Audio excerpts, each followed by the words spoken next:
It's time for Dodger Baseball. Live from Dodger Stadium, Sportsnet LA presents the Dodgers as they take on the New York Mets.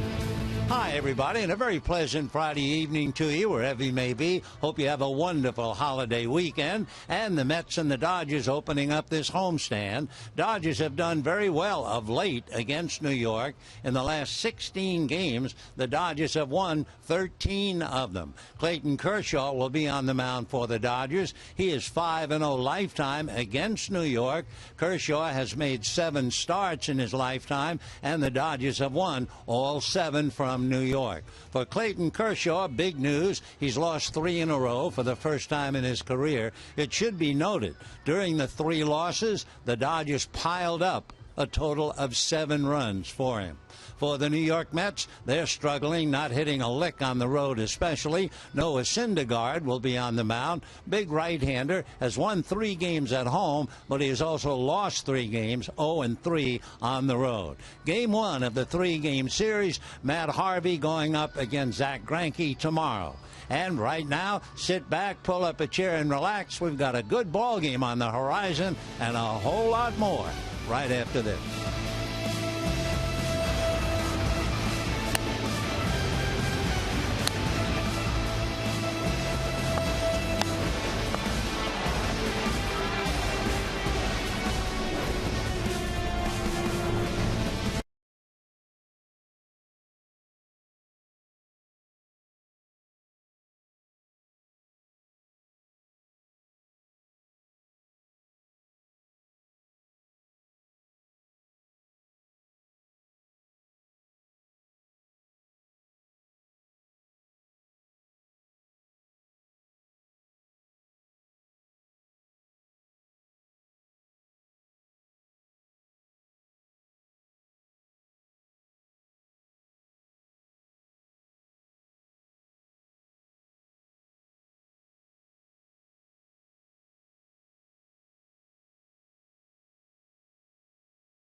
brought to you by Disneyland.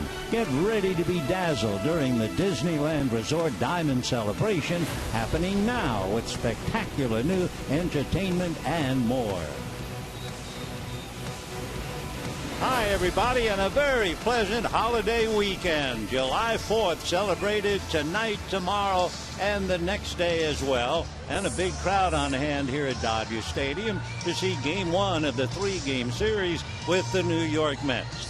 For Terry Collins, who once upon a time worked in the Dodger organization, he managed at Lodi, San Antonio, and Albuquerque.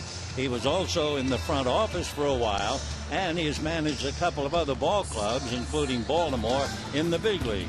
Here's Terry's lineup as the Mets try to shake themselves, having a bad time on the road. Curtis Granderson leads off in right field, Juan Lagares in center, and Daniel Murphy at third base. John Mayberry in left, Lucas Duda at first base, Will McFlores at second, Kevin Plawecki behind the plate, Ruben Tejada at shortstop, and Noah Syndergaard on the mound. On the mound for the Dodgers, Clayton Kershaw. He has lost 3 straight, but you have to remember, in that 3-game losing streak, the Dodgers got him a total of 7 runs. He is 5-0 lifetime against the Mets. He has made 7 starts against the Mets, and the Dodgers have won all 7. The first pitch to Curtis Granderson is swung on and missed. We had to pause to catch up because Granderson has led off with 4 home runs this year. He has 13, batting .254, and the left-hand hitter bends at the knees and waist and takes low. 1 ball and 1 strike. A beautiful evening, 75 degrees.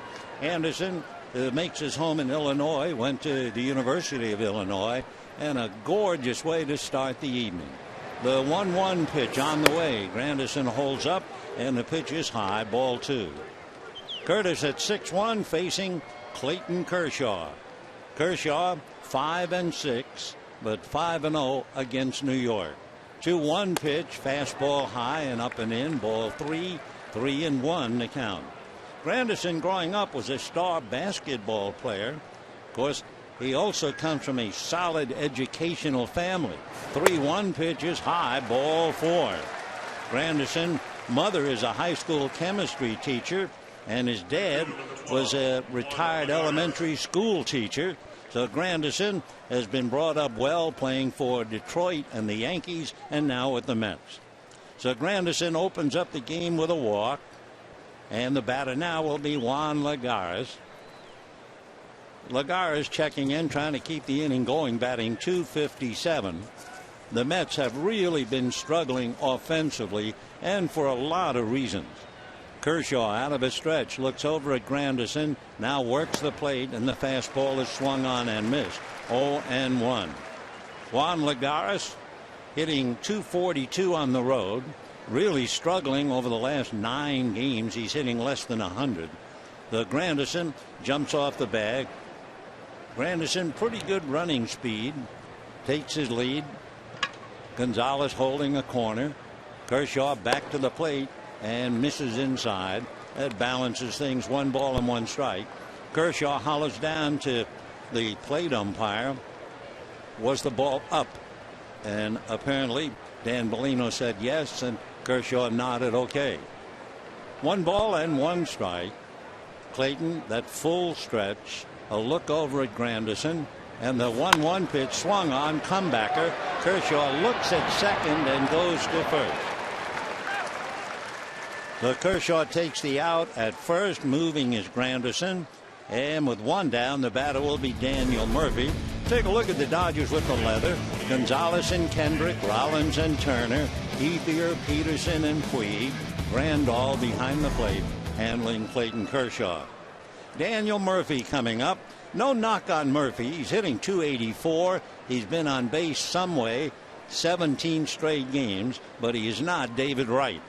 David Wright, in his career against the Dodgers, Wright hit .365. So they sorely miss him indeed. But of course, that's been the story of the Mets this year.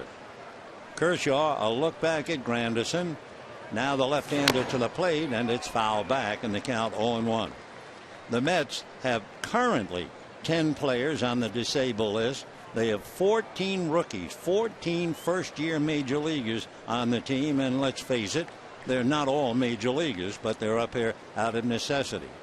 The Mets have lost 18 of the last 22 that they've played on the road. At home, they're a good ball club. Strike one pitch on the way is swung on. High fly ball, shallow right center. A trio of dodgers. The middleman is Peterson, and the center fielder makes the catch. So Murphy a fly ball, and we have 2 down. And the batter now, John Mayberry. The fielder, number 44. If you're old enough, you certainly might remember John Mayberry Sr. His father played for Houston, Kansas City, Toronto, and the Yankees. One of the great things about his father, he had a long career, and he had more walks than strikeouts, and that makes him really exceptional. His father had 881 walks, struck out 810 times. So Mayberry, big right-hand batter. Kershaw out of a stretch. Set at the belt, looks at Granderson, comes low and away, ball 1, 1-0. So Kershaw with 2 down, opening up a walk with Granderson, and retires Lagares and Murphy. Junior is a big man, 6'6", 230 pounds, and he's 32 years old come December. The 1-0 pitch on the way to Big John, and he takes low. 2 balls and no strikes. So Kershaw with a runner at second base, 2 down, no score. The Mets trying to snap a 3-game losing streak. The Dodgers trying to add to a 2-game winning streak. Now the 2-0 pitch on the way. Mayberry bends at the knees and waist, swings late, chops it foul outside of third. He really waited on that 95-mile-an-hour fastball and just did get a little of it going by. Big John was a first-round pick out of Stanford University. He was picked by the Rangers.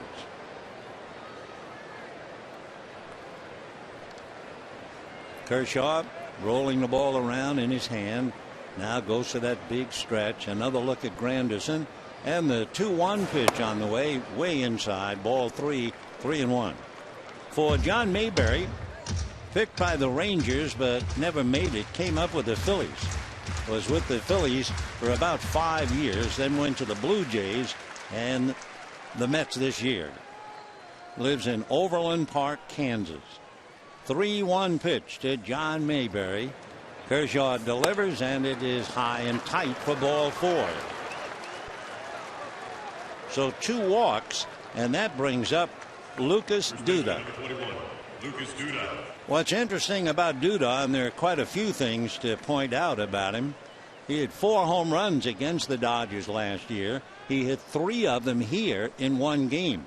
All 4 were hit at Dodger Stadium, and remarkably so, he hit 180 against left-handers last year, and he's hitting 329 against left-handers this year. So big Lucas with 2 on, 2 out.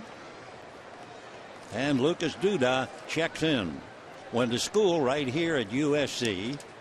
He's from Riverside. And the first pitch he holds up, and that's low, ball 1, 1-0. Duda for the Mets last year had 21 home runs, 64 runs batted in. When he graduated from high school, he got a scholarship at SC, and he spent 3 years there before the Mets signed him in 2007. He slices 1 foul out of play. Duda this year started off hitting 9 home runs in the first 48 games. In the last 29 games, he's hit 1.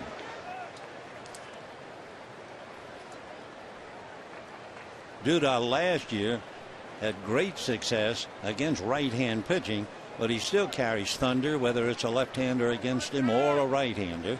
The 1-1 pitch, and that's a big slow curveball in for a strike.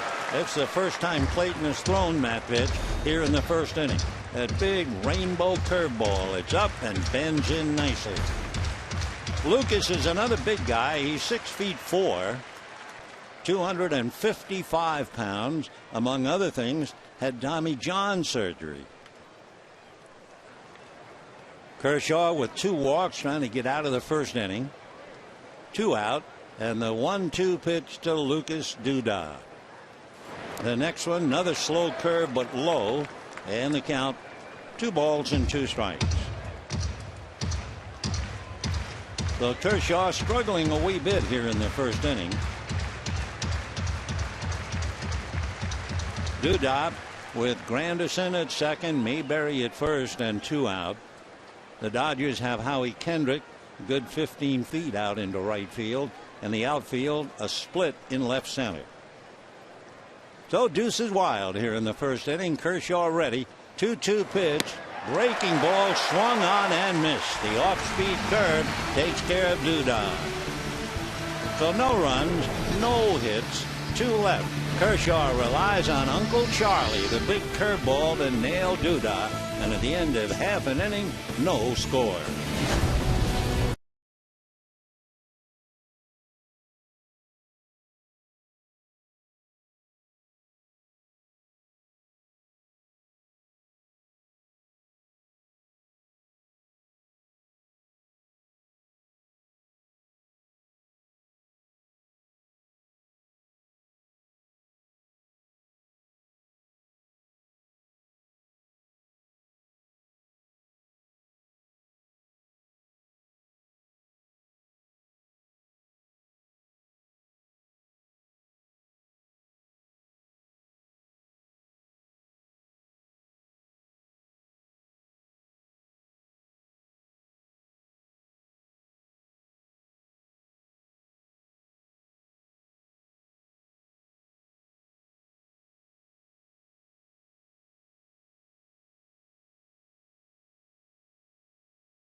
The second inning, because Old Glory means so much to each and every one of us, and this is a great and patriotic weekend. Starting the top of the second inning, and we're certainly not going to get into the game with it. We're going to drop in a few notes about the Star Spangled Banner and the flag itself and the author. So if there are youngsters around, you might want to bring them a little closer at the start of an inning, and they'll learn a little something extra about our flag. Let's learn about the Dodger lineup. Jock Peterson in center field and Howie Kendrick at second. Justin Turner, the VIP now. He's batting third and playing third. You have Adrian Gonzalez hitting cleanup. Yasiel Puig, Andre Ethier, Yasmani Grandal, Jimmy Rollins, and Clayton Kershaw. On the mound, Noah Syndergaard out of Mansfield, Texas. He's a big fella, 6'6", 240-pounder, and a first-round pick by the Blue Jays about 5 years ago. He is a fellow who was a soccer player and did not want to play baseball. Got into, as he says, some heated arguments with his mother because his mother kept saying, I want you to play baseball. And he said, I want to play soccer. Well, he finally decided to please his mom. And now, as he said, I played baseball and thank God I did. His first pitch to Jock Peterson in for a strike and the count 0-1. Jock hitting .243, tied for fifth in home runs with 20 and 38 runs batted in. Syndergaard back with a breaking ball, and that's in there. And right away he's out in front, 0-2. Syndergaard has quite a few gloves, and an interesting thing about him, he has a name for all of his gloves, believe it or not. We'll tell you more about that. His nickname on the club is Thor, T-H-O-R, fastball at 98, low and inside, 1-2 the count. So Jock Peterson trying to get the Dodgers started in the right direction. They have won 6 of the last 8. And the 1-2 pitch on the way. Peterson chases a breaking ball in the dirt. The out will be recorded at first, and we have one away. By the way, the Nationals beat the Giants today 2-1. Here are the Mets defensively, and you start with Lucas Duda, Wilmer Flores, Ruben Tejada, and Daniel Murphy. The outfield of John Mayberry, Juan Lagares, and Curtis Granderson. Kevin Plawecki behind the plate. So Syndergaard now with one out, working on Howie Kendrick, who promptly hits the first pitch in the air, foul down the right field line. No balls and one strike. Kendrick hitting .298 brings in a little 7-game hitting streak. 7 home runs, 36 runs batted in. Syndergaard ready to come right back. Fastball low. Boy, that thing exploded at 98. That's one reason why he got the nickname Thor, the god of thunder. But on his gloves, among other things, he has names like Drago. Here's the next pitch, and that's fouled away. In fact, he is so big, throws so hard, that in spring training, the teammates taped a picture of Ivan Drago, of the Rocky IV villain, in the top of his locker. And the likeness is pretty striking. The next pitch is a fastball low at 99. Syndergaard has the word Drago scrawled onto one of his gloves. He has the word lion on another. And Thor, being the god of thunder, he thinks is a pretty cool thing. 2-2 pitch is a little slider away. Kendrick chases and strikes out. And here is Syndergaard with 2 strikeouts against the first 2 hitters. Off-speed breaking ball wound up in the dirt. Kendrick winds up back in the dugout. And the batter, Justin Turner. Turner's the first one to say, hey, that's the way things go. But he was with the New York Mets and was an occasional player. In fact, one reason they tell me that the Mets were not particularly thrilled with Turner, they didn't think he was strong enough to play every day.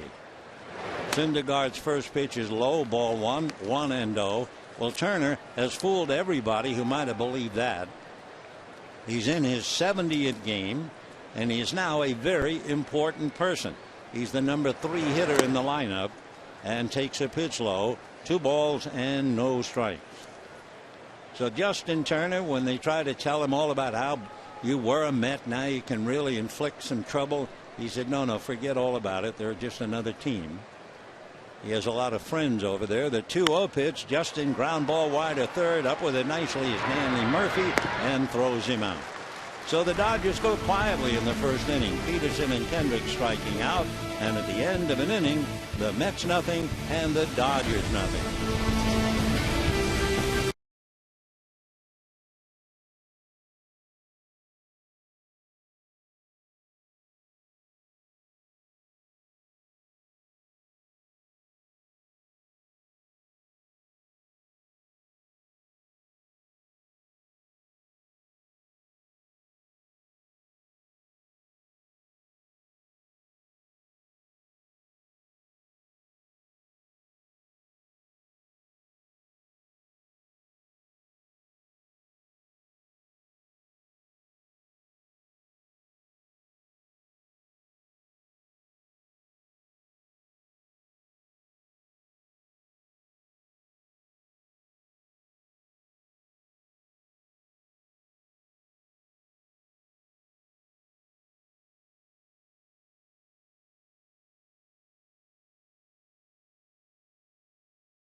On the exact look of its flag.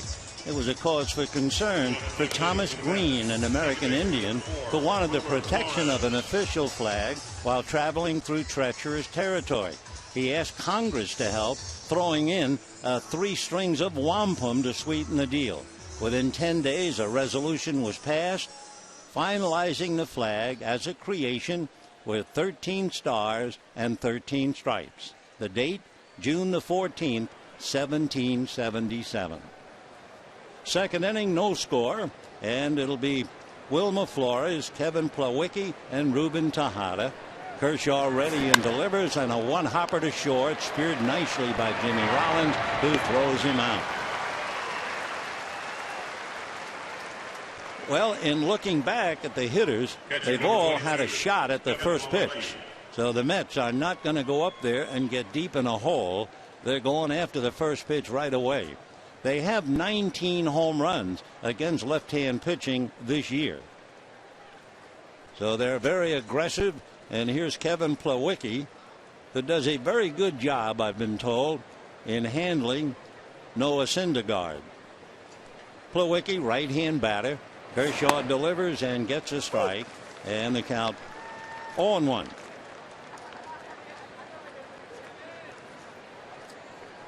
Noah Syndergaard cooling himself off.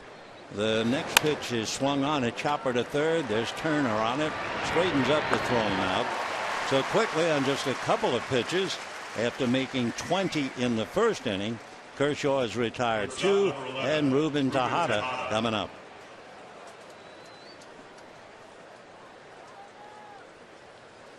Ruben Tejada is hitting .273 on the road. He's hit .375 in his young career here at Dodger Stadium, but for the whole year, batting only .224. One of the things has really bothered him. Tejada is hitting about .180 with runners in scoring position, and he takes up for ball 1, 1-0. In the last 8 games, Tejada is hitting less than .060. Hitless in his last 4 games, breaks his bat. Little fly ball to left field, and it's going to drop in front of Ethier for a base hit. You could hear that bat crack from up here. So a 2-out fly ball single, and that will bring up Noah Syndergaard. By the way, the one thing that jumps out at you with Syndergaard, we've never seen him before, he has a home run. And we asked about it, and they tell us that Thor, his nickname, his home run was over 430 feet. Well, he's 4 for 16, batting .250. Kershaw, a look over at Tejada. No score, top of the second inning. Clayton's fastball is low, ball 1. 1-0 the count to Noah Syndergaard. He's very strong. His trainer said that Syndergaard squats 455 pounds, deadlifts 512. Here's the 1-0 pitch, and that's taken for a strike, and the count 1-1.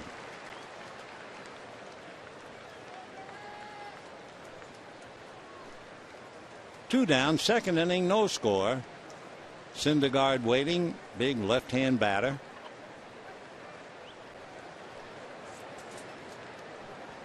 Kershaw decides to go to first. Tejada goes scrambling back on his hands and knees. Tejada has stolen 1 base, but hitting 8th in the lineup, and with 2 out in the pitcher, you certainly don't expect him to do any running. Syndergaard waits. Big fella out of Texas, and the 1-1 pitch on the way. Kershaw's fastball in the dirt, blocked nicely by Grandal. 2-1 the count.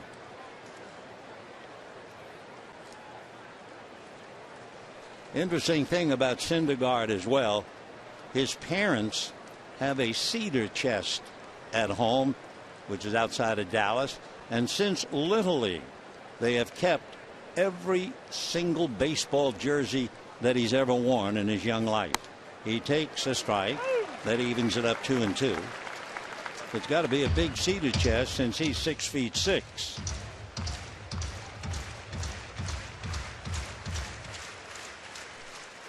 2 balls, 2 strikes, 2 outs. Second inning, no score.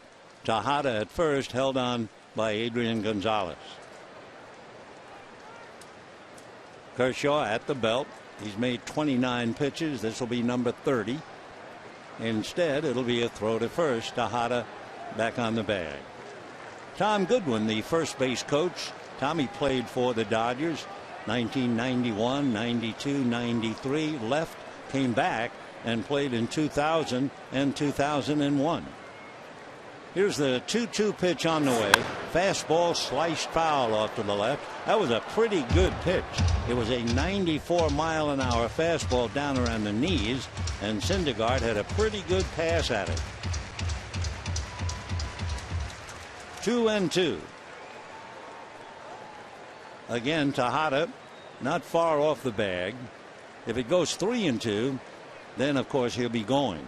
So here's the 2-2 pitch coming up to Noah Syndergaard. Change inside. That slow curveball, but it wasn't near. The crowd umpiring with their hearts.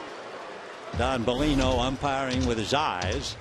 And the pitch stayed inside. It was backhanded by Grandal. He tried to frame it, as they say, fool the umpire. That's an euphemism for bringing it over on the corner of the plate. All right, 3-2. They're not going to hold Tejada. There he goes. Syndergaard swings and strikes out. Second strikeout for Clayton Kershaw. No runs, 1 hit, a man left, and at the end of an inning and a half, no score.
Mattingly talking to Mark McGwire, and the cold hard facts. Well, let's put the Dodgers in perspective. Through 80 games, they're 13 percentage points ahead of last year's team, and then they are way out 100 percentage points from 2013. 2012, they were just 13 points behind. So for the last 5 years, this is the most productive team. Mattingly and Mark McGwire. And by the way, we opened up by saying in the last 34 games, the Dodgers went 17-17 and picked up 2.5 games. Well, the Giants lost 2-1 in Washington today. So the Dodgers right at the moment are leading the Giants by 3.5, and it could be 4 if they can beat Syndergaard and the Mets. Adrian Gonzalez fouling off the first pitch, and the count 0-1. So Adrian trying to get something started after Syndergaard struck out 2 of the 3 that he faced in the first inning. Adrian, 13 home runs, getting close to 50 RBIs. Hits a breaking ball to deep center. Back goes Lagares at the wall. Hits it going over the wall. And Adrian Gonzalez Gonzalez clears the center field fence, and the Dodgers lead 1-0.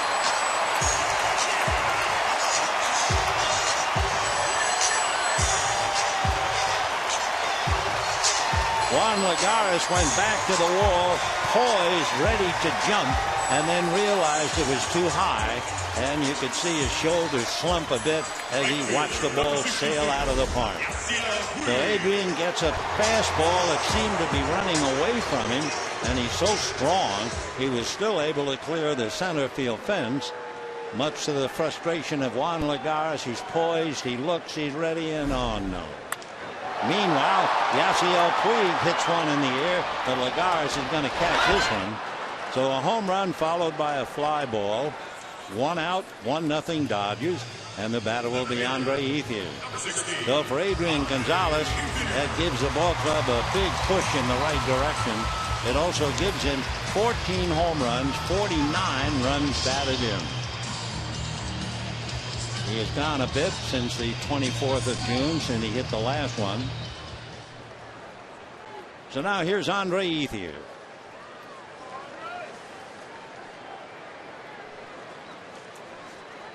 Ethier hitting .270, but really perks up at home, hitting .302 at Dodger Stadium. He looks at a fastball low, 1 ball and no strikes. Game 1 of the 3-game series that will be followed by a 4-game series with the Phillies, and next weekend with Milwaukee. And the next pitch to Andre is low, 2 balls and no strikes. Last time the Dodgers lost a season series to the Mets was 2011, when they lost 5-2. The pitch on the outside corner for a strike. So Howie Kendrick, Justin Turner sitting in the tall cotton, as Red Barber used to say, 3 in front and technically 3.5 in front of the Giants. 2-1 pitch is a ground foul outside of first, down the line, and the count 2-2. Well, we certainly wish you a happy, a healthy, and a sane weekend for sure. Much love and care. One of the great holidays, the Declaration of Independence, which was actually signed on July 2nd and was finally approved on July 4th. Here's the 2-ball, 2-strike count to Andre Ethier. Syndergaard delivers, fastball popped up on the left side. That was a 99-mile-an-hour fastball, and it's going to be caught by the left fielder Mayberry. There were 2 Mets out there, Murphy and Tejada, and Big John suddenly came thundering, reached above Tejada. In fact, Tejada for the moment looked like something that had fallen out of Mayberry's pocket. And Mayberry somehow holds on to the ball. 2 down, and Yasmani Grandal coming up. The Tejada suddenly hit by an express train. Fortunately, he's okay. Syndergaard shaking his head as if, why is it so difficult to handle a high pop fly? So 2 out. Yasmani Grandal takes ball 1. That would have been a bad collision. Mayberry at 6-6. The 1-0 pitch on the way, in for a strike, and the count 1-1. Grandal, 12 home runs, 31 runs batted in, 5 for 15 in his career against New York. 1-1 pitch, ball 2. However, you're not looking at those older pitches. You get Syndergaard tonight, you get Matt Harvey tomorrow, and then you get Matz on Sunday. Here's the 2-1 pitch. Grandal takes low. 3-1 the count. So Gonzalez leads off with a home run, and the Dodgers leading 1-0. That would be the 5th home run allowed this year by Syndergaard. 3-1 pitch is low, ball 4. So the 2-out walk will bring up Jimmy Rollins. 1-0 Dodgers. For Terry Collins, of course, we gave you some of his background. Had some discussions, let's put it that way, with the Mets. Terry would love to come in and knock off the Dodgers. Jimmy Rollins hitting .212.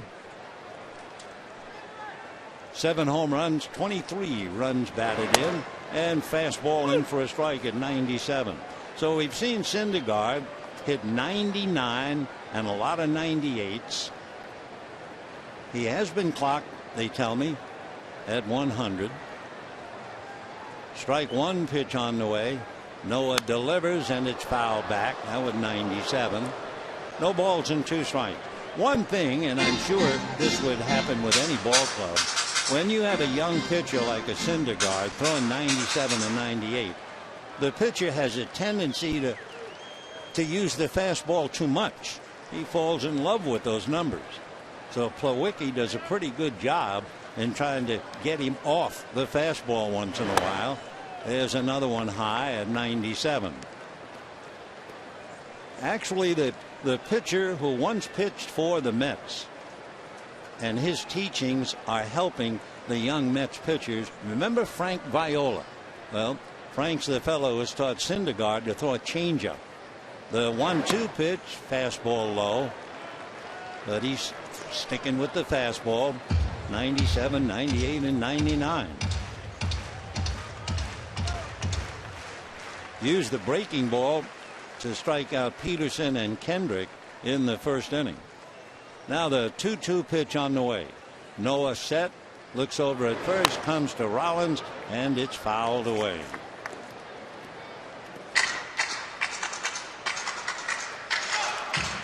So Jimmy Rollins trying to keep something going here. Gonzalez homers, 2 outs later. Grandal walks. Plawecki, we'll see now if he walks off the fastball and goes to the slider. Instead, throw to first. 2 balls and 2 strikes.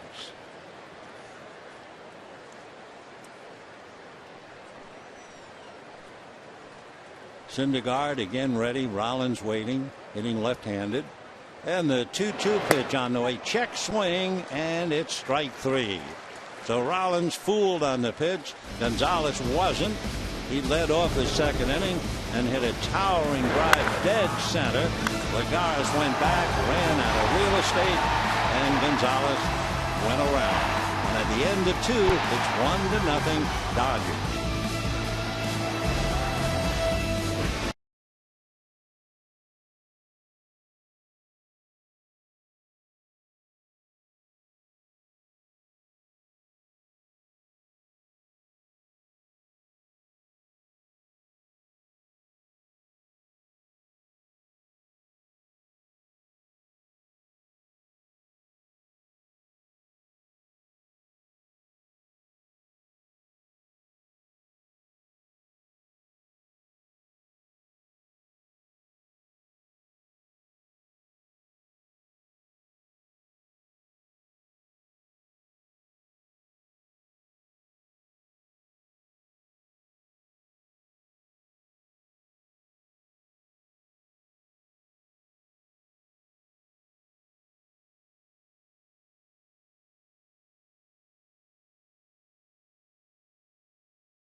Have seen and sown quite a few in her day. There's no actual evidence that Betsy Ross was the person responsible for the design of our flag. In fact, Betsy's name didn't even come up in conjunction with the deed until 1876, 40 years after her death. The first person to have made the claim was a New Jersey congressman. The deal was not accepted. And by the way, there also seems to be a dispute as to whether Betsy Ross ever lived in Philadelphia's popular Betsy Ross home. Curtis Granderson takes a strike, and the count 0-1. Granderson walked in the first inning, hitting .254. Kershaw back over the top with a curveball, but he misses. 1-1 to count. Granderson, a fidgety hitter. He seemed like he's forever in motion, chewing gum, hunched over at the waist and knees. And the 1-ball, 1-strike count. Kershaw into the windup. Clayton deals and gets that one in. That was a slider. 1 ball and 2 strikes. So we've seen his fastball, slider, and that big change curve. Clayton comes right back. 1-2. Another breaking ball fouled away. So Granderson still there. 1-2 to Curtis. Waiting on deck, hitting back of him, Juan Lagares. Granderson had a big career with the Tigers from 2004 until 2010 when he went to the Yankees. Biggest year, he had 2 years with the Yankees that are memorable.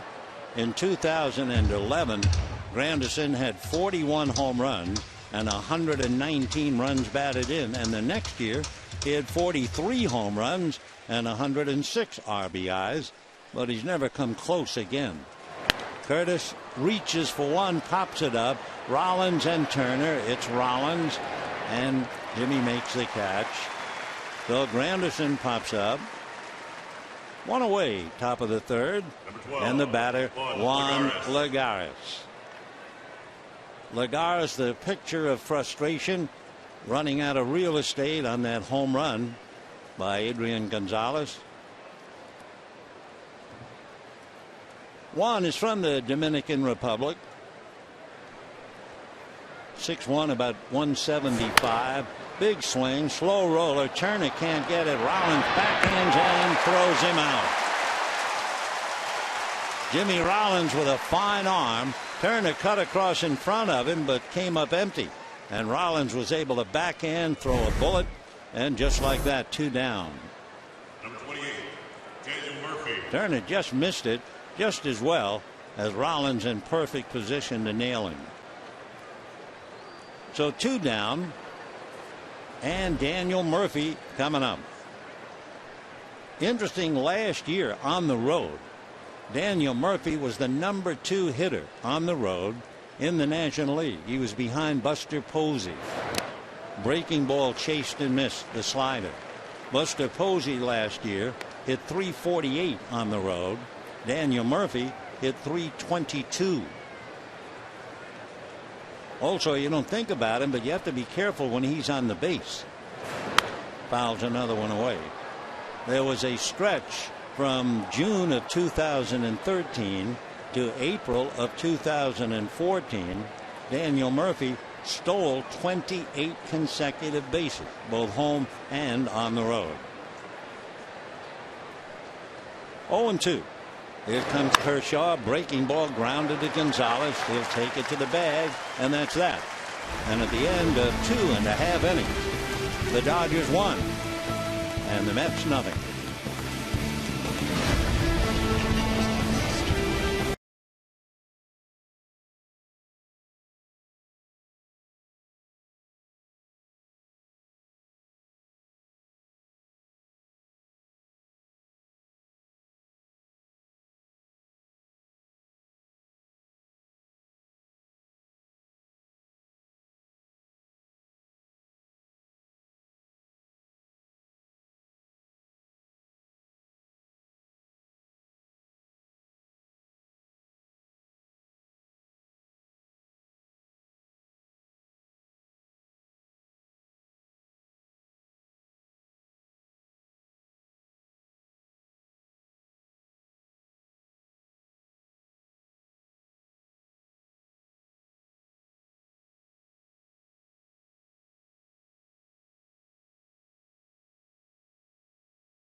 fireworks. Tomorrow at 4:15, the Dodgers and Mets. Be sure to stay after the game and see a musical performance, followed by a spectacular 4th of July fireworks show presented by Cirque du Soleil. For more information, go to Dodgers.com/promotion. Clayton Kershaw will lead off the bottom of the 3rd inning. He'll be followed by Jock Peterson and then Howie Kendrick. Kershaw hits as he pitches, left-handed all the way. Slaps one foul outside of 3rd late on a 97-mile-an-hour fastball, but he only missed by a foot or two of having an extra base hit. 0-1. Syndergaard comes back 0-1. Ground ball to short. Tejada up with it. Gets it over to first in time. You know, the Giants lost their 4th straight today, 2-1 to the Washington Nationals. A strong return from Jake Peavy. Jake 1-0 in the 7th inning. Walked Bryce Harper for the 3rd time. And a former Dodger, Clint Robinson, hit a 2-run home run to beat the Giants 2-1. Buster Posey had homered in the top half of the inning. So for the Dodgers, they're leading 1-0, and they could pick up yet another game and lead the Giants by 4. So 1 away, and here's Jock Peterson. Jock struck out in the 1st inning. Noah Syndergaard, big right-hander, comes to the plate, and it's fouled away. The only run, the leadoff home run in the 2nd inning by Adrian Gonzalez. 1 out, bottom of the 3rd, 1-0 Dodgers. Syndergaard with a fastball in at the hands. That came in at 98. 1 ball, 1 strike. The lights are not taking a big effect. It's a beautiful sunshine time. 4 minutes before 8 o'clock. Meanwhile, Peterson lines one, but coming up in center is Lagares to handle it. So Jock hit it hard, but it hung. And we have 2 down here in the 3rd inning. Howie Kendrick coming up.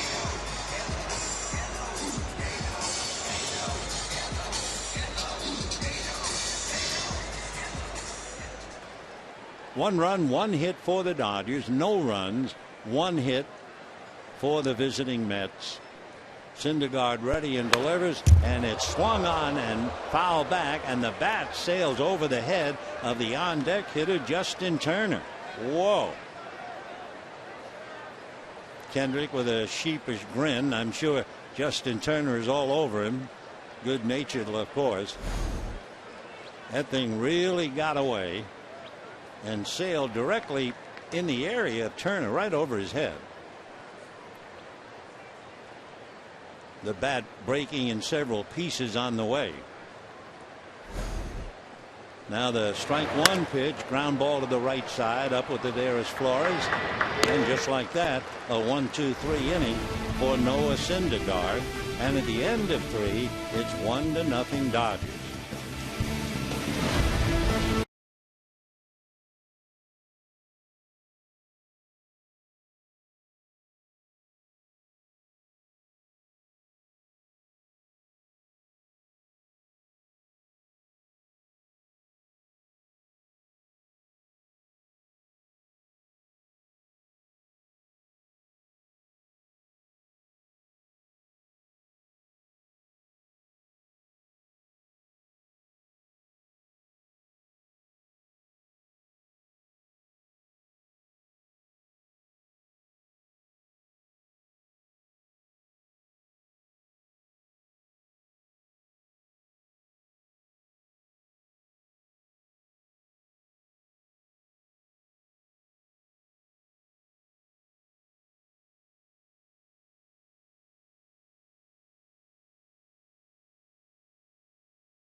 flag has 13 stripes, except when it didn't.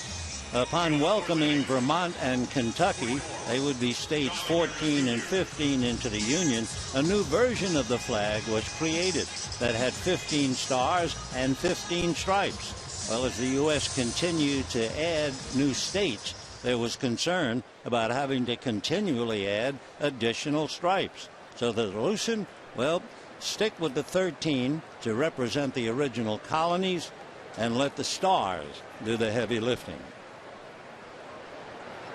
Here's John Mayberry.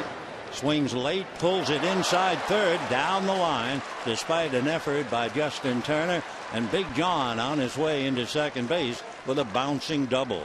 So the tying run is out there with nobody out. Number 21, Lucas. So Mayberry just was locked in, never did extend his arms, and yet big and strong, and bounced it by Turner's effort down the line for the double. That will bring up Lucas Duda once again.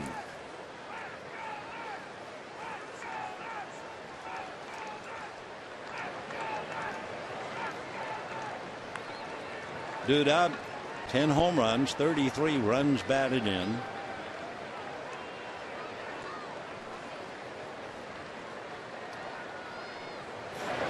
And gets away from Grandal, and over to third base goes Mayberry. So we'll wait for the scoring on it. Take another look. It's going to be a curveball in the dirt, and it winds up hitting Grandal on the right shoulder, and it'll be a wild pitch. So the tying run now 90 feet away. Mayberry listening to his coach Tim Tuffle, and Duda trying to pick him up. 1 ball and no strikes.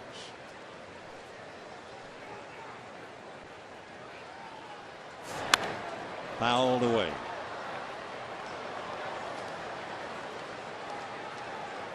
Looking at Duda, not that he would ever replace him, but if you go back, you think about a legendary New York left-handed power hitter from the past by the name of Duke Snider.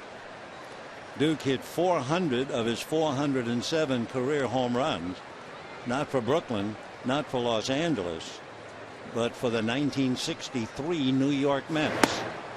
1 and 2. Because the 63 Mets, 1 year alive, lost 111 games after losing 120 their first year. Some pretty memorable Dodger names wound up playing for the Mets. Charlie Neal, Norm Sherry, Roger Craig, Gil Hodges. Slow curveball popped up. It will be Kendrick. So that slow curveball gets Duda to pop it up. Holding at third is Mayberry. And now a big at bat for Wilmer Flores. Wilmer Flores. Flores grounded to short in the second inning. So for Duda, an RBI got away. The Mets are last in the National League in hitting. And during this homestand for the next 7 days, the Dodgers will face the 2 lowest scoring teams in the league. The infield is up. Fastball high, ball 1. The Phillies have scored 268 runs. The Mets 276, minus people like David Wright. 1 ball and no strikes. Both teams, the Mets and the Phillies, are last in slugging as well. Breaking ball in there. Slider. The Mets are also last in hitting with runners in scoring position and 2 outs. The Mets scoring 23 runs in the last 14 games. I mean, they are starving to death offensively. 1 ball, 1 strike. And ball 2. That was a straight change. 2-1. Kershaw now 50 pitches with 1 out in the 4th inning. Granderson walked and popped up, but Mayberry has the big hit so far. That 3rd, 1 out, 1-0 Dodgers.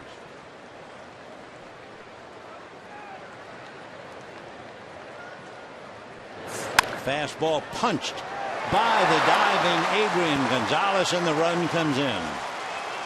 So what would have been a routine ground ball, but since the Mets have so much trouble scoring, the Dodgers, correctly enough, played the infield up and paid the price.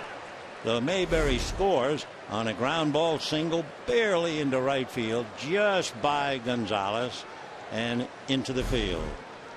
So Flores knocks in the tying run. Mayberry brings it home, and the batter now, Kevin Plawecki, the catcher, who grounded to third.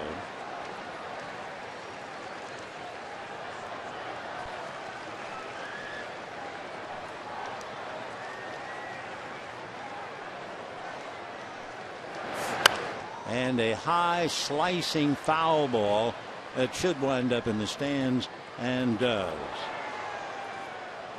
Kevin Plawecki was born in Carmel, Indiana, and he went to Purdue University, went to Westview High, majored in organizational leadership in the School of Technology. Wow, pretty impressive.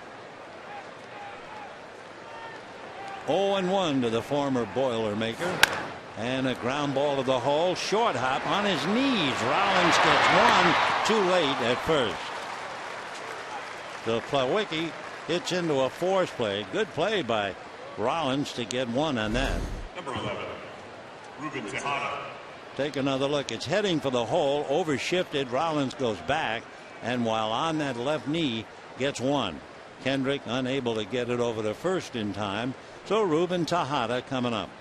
So Rollins still has some magic over there. Nice play by Jimmy. 2 down in a 1-1 tie. A magnificent time of evening. A little after 8 o'clock. The master painter looks like he has cleaned off his brushes against the blue palette up above.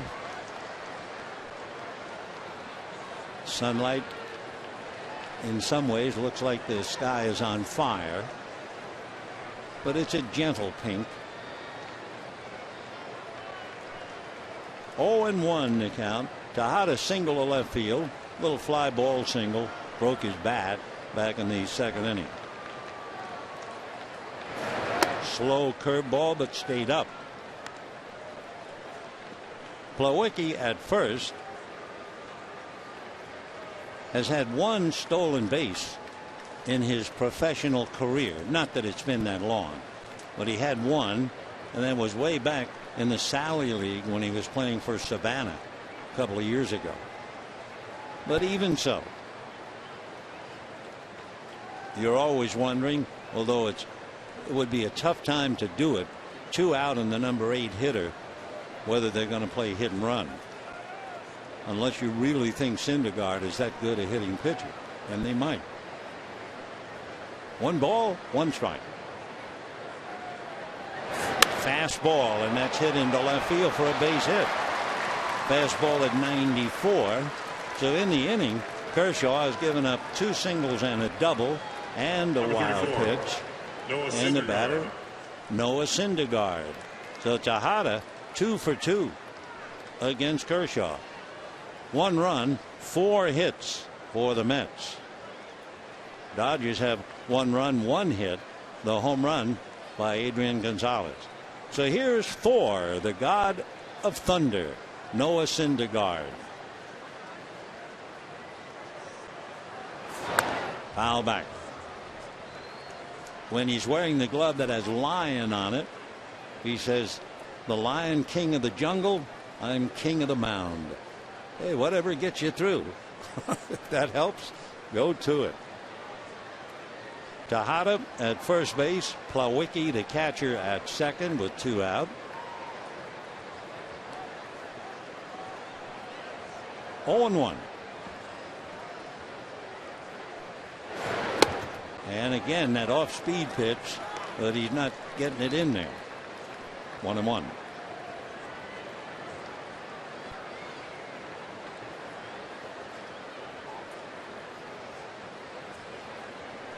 Dodgers 1, Mets 1. 4th inning, 2 out.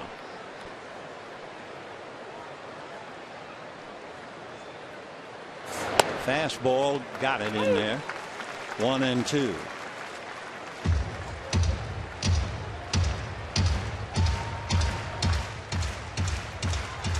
Game 1 of the 3-game series. Matt Harvey and Zach Greinke tomorrow.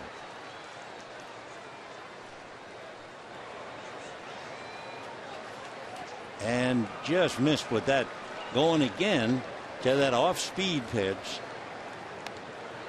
I don't have a chart. It seems to me that slow curveball has dropped in for a strike once, and Zach Greinke is probably talking about the fact that Kershaw's struggling a little bit with that rainbow curve.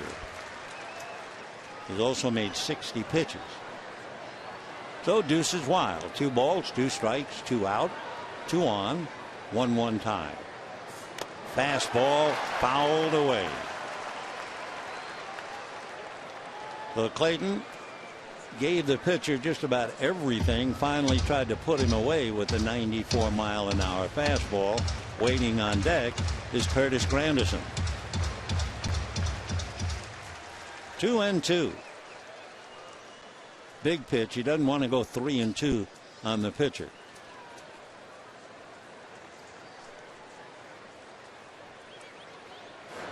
And in the dirt. That was the slider.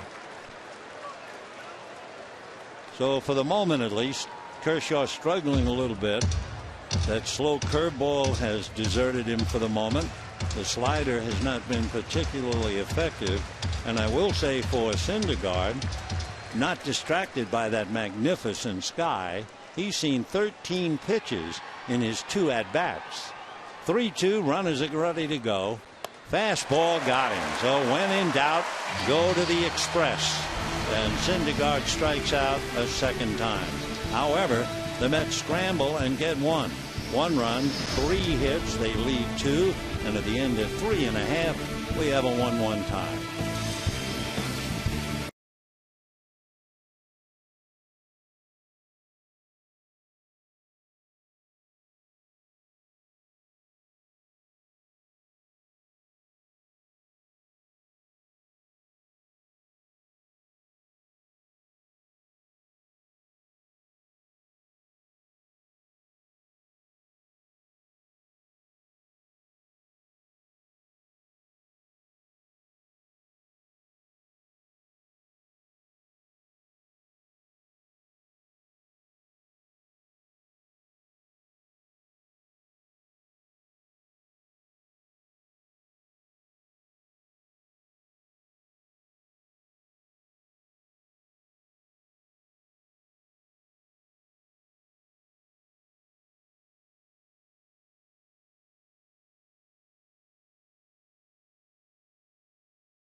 The 2015 Jeep Cherokee.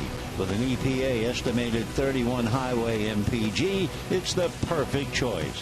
Visit Jeep.com today. The Dodgers are celebrating Independence Day weekend with a 3-day ticket special. All reserve level tickets 50% off for Wednesday, July 8th, when the Dodgers face the Phillies. Plus, the first 40,000 fans in attendance will receive a Hello Kitty plush presented by Time Warner Cable. .go. So go to Dodgers.com/special for more information.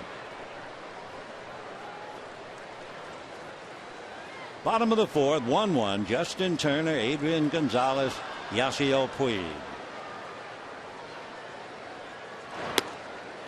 The Mets, who are struggling right now since Washington won, the Mets and Terry Collins are 4 games back of Washington, but his club is hurting, and they play 12 of the next 15 games on the road, all against tough teams.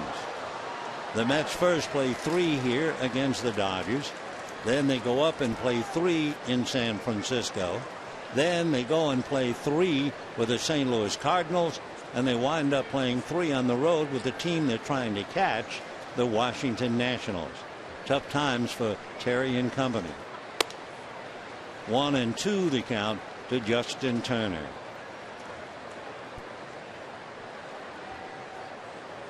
Turner, Gonzalez, and Puig.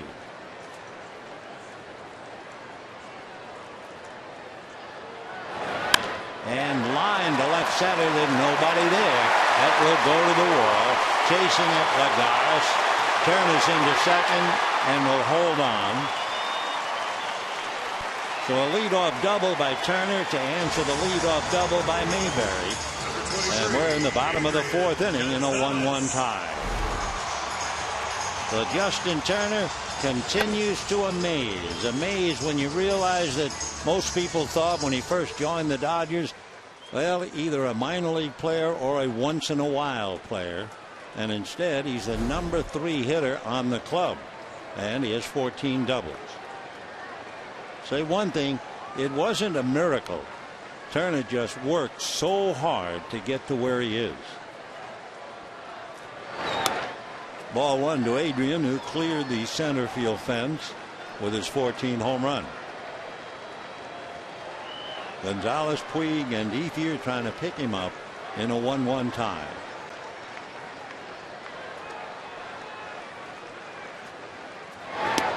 And ball 2. Syndergaard has made 44 pitches. Clayton Kershaw in his 4 innings made 63.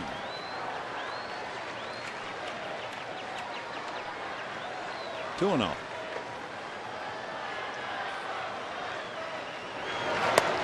And ball 3.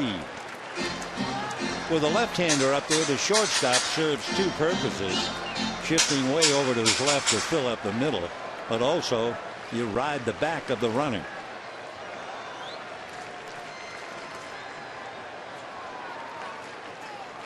They might let Adrian swing 3-0 if he likes the location.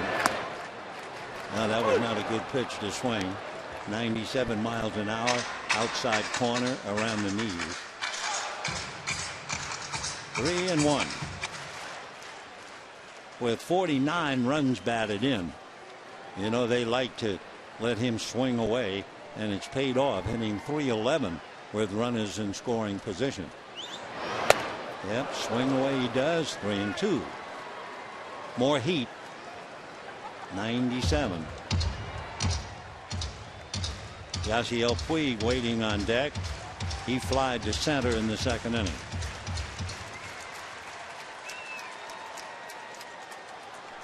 Syndergaard 3-2 with Adrian Gonzalez. Fastball hit to the hole, smothered by Duda, makes a good play, and Syndergaard just did get the bag. On the play, Turner advances to third. Take another look at that play. Ground ball, Duda's going to dive and smother it. Then he has to turn and throw overhand. Syndergaard hits the bag, and it's a big play. So 1 out. The inside, the whole infield now moving up. For a moment the left side, but not the right. But now everybody comes up, and here's Puig. His fly ball in the second inning would certainly put it deep enough to score a man from third. So we'll see what he can do now. 0-1. With a runner at third and a young fireballer on the mound, we check and see that Syndergaard has 2 wild pitches.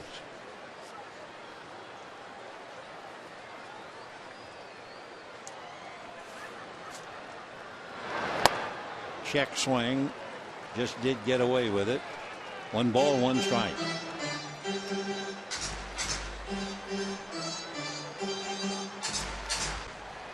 So Turner a tiebreaker at third. We're in the fourth. 1-1.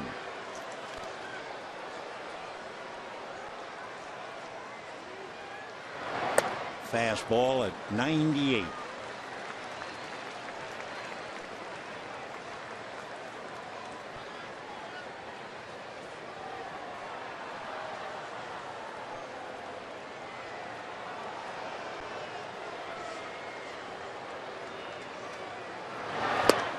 Took something off. That's his slider. And a 2-ball, 2-strike count. That's a very good pitch. After throwing in the 90s, comes back with a slow breaking ball and evens up the count.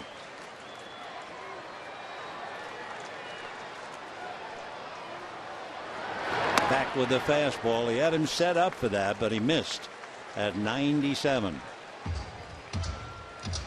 Waiting on deck, Andre Ethier.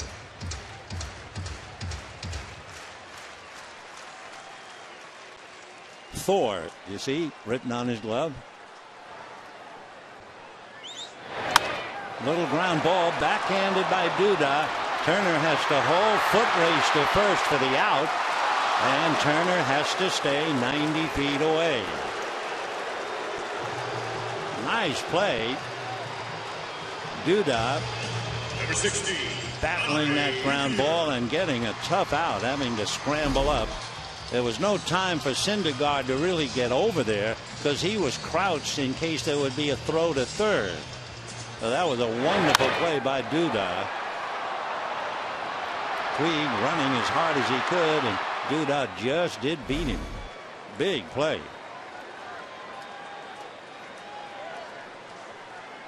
So here now is Ethier, fly to left field in the second inning. Fastball and a fly ball to left field right into Mayberry's glove. So the Dodgers get a leadoff double and leave Turner. Big play by Duda. And at the end of 4, a 1-1 tie.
The fact they decided that the stripes would remain and the changes would occur with the stars. Well, as of 1818, convention settled in that way. However, one thing remained, let's say, uncodified: the star layout.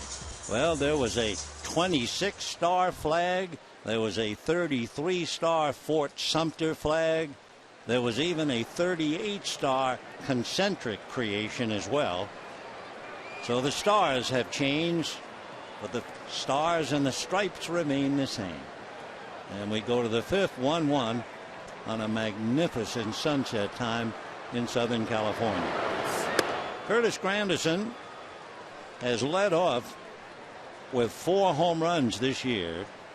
He has led off in an inning this year 8 times with a home run.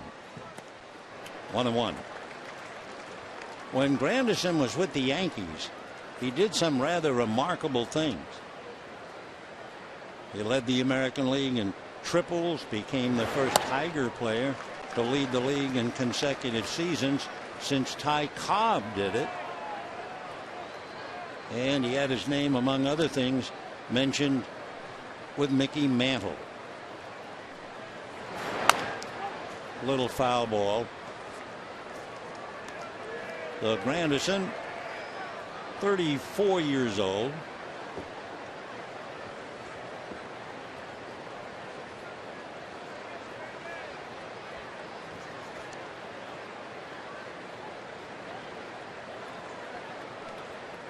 Granderson had to study. His parents were educators. Little ground ball. Gonzalez underhands to Clayton. Granderson's parents would tape his grades on the refrigerator, and they wouldn't permit him on a baseball field unless he maintained a B average.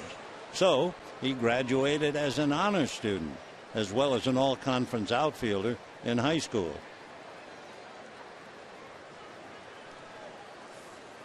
One away, and here's Juan Lagares. We're in the fifth, a 1-1 tie. Mayberry doubled and eventually came home on a base hit by Tejada. Adrian Gonzalez homered for the Dodgers.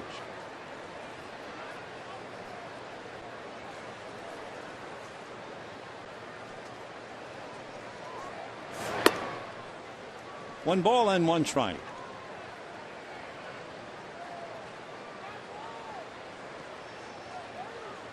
Mets don't steal a lot of bases.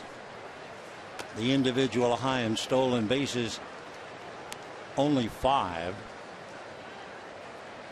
Interesting, because he had a great base stealer who coaches at first base to try and teach them how to steal. And that would be the former Dodger Tom Goodwin, who stole as many as 66 bases in 1 year in the big leagues. Ground ball up the middle. Short hop, backhanded by Kendrick, almost fell down.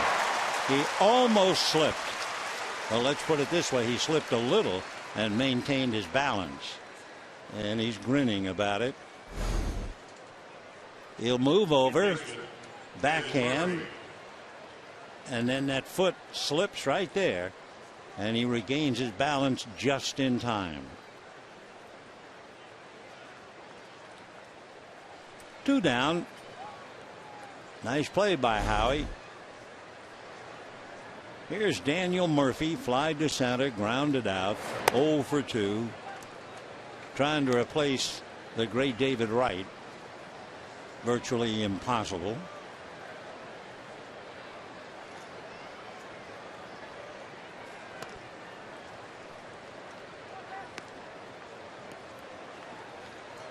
Murphy from Jacksonville, Florida, went to the University of Jacksonville. He calls his mom, whose name's Susan, Mama Murph.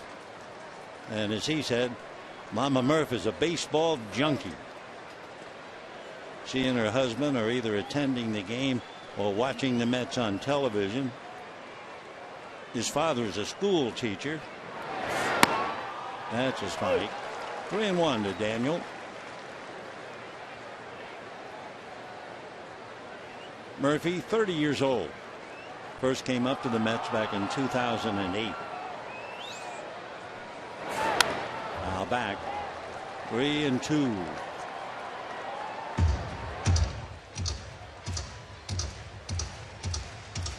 Murphy was discovered because the vice president of the Mets at the time, Tony Bernazard, was in the stands to watch his son Anthony play.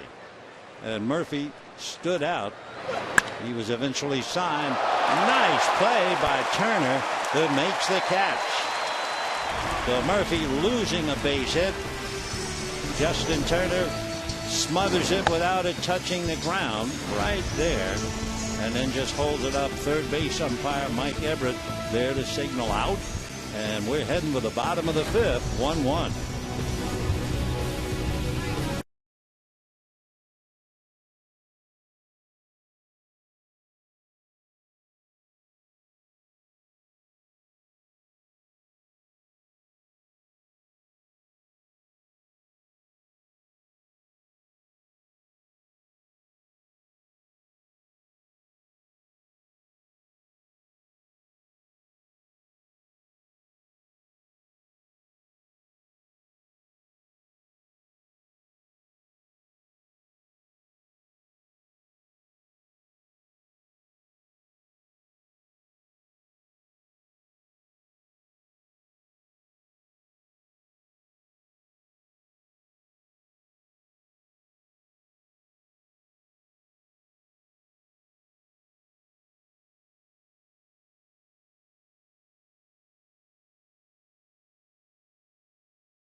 Is brought to you by your Southern California Toyota dealers. Save big on any new 2015 Camry now at Toyota's July 4th sales event. And by Jack in the Box. Taste the new black pepper cheeseburger today, only at Jack in the Box. We have a 1-1 tie and some fancy headgear here. That's great. And he is serious about it. So is Yasmani Grandal. And breaking ball for a strike. Grandal 12 home runs, 31 runs batted in, hitting a solid .269.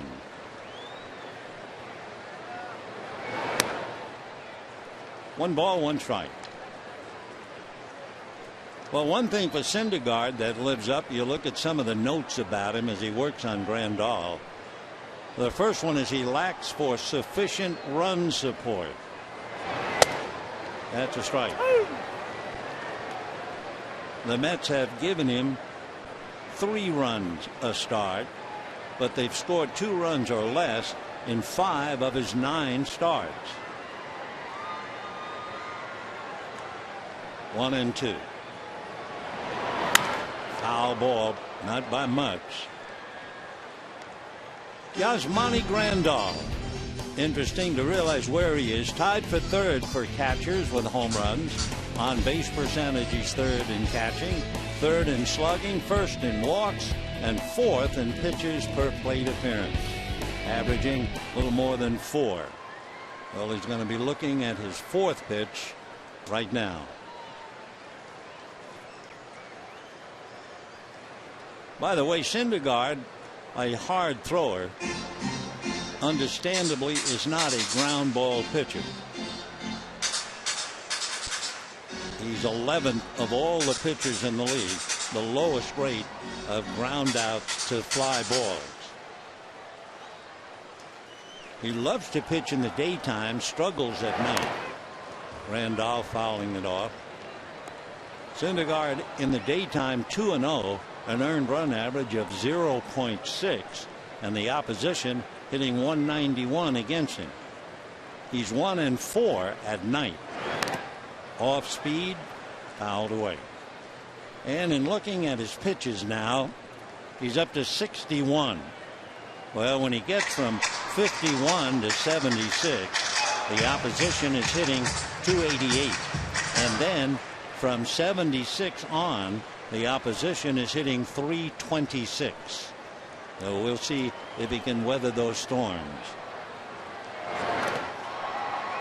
That's his changeup. Must be nice to throw a straight change at 80 miles an hour. That's the pitch we were talking about earlier. Frank Viola worked hard to teach him. Waiting on deck, Jimmy Rollins. 2-2. Fastball.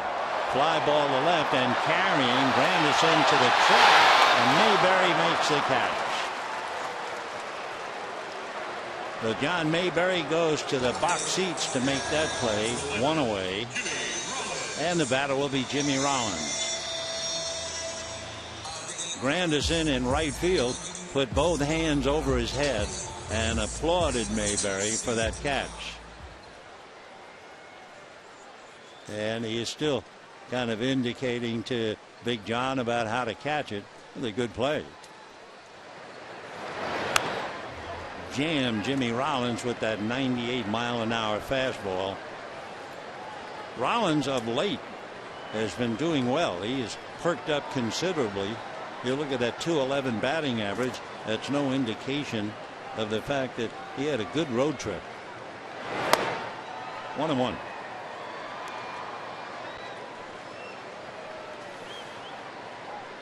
One out, bottom of the fifth, in a 1-1 tie.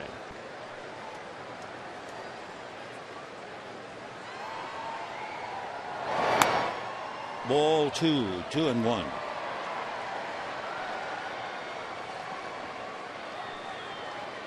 Adrian Gonzalez with the home run to account for the Dodgers. 1 run. So we're talking about Syndergaard not getting a lot of runs. Same story for Clayton Kershaw. Kershaw's lost 3 straight, and the Dodgers over those 3 games got him 7 runs. Frustrating a very good hitter by the name of Don Mattingly. 2-2. Fastball, got him. I don't think he was called out on swinging. That just picked up the outside corner. That was a great pitch. Number 22, Clayton Kershaw. Take another look. Right there. And 99 miles an hour. 4 strikeouts for Syndergaard. It's interesting, Clayton Kershaw has 3.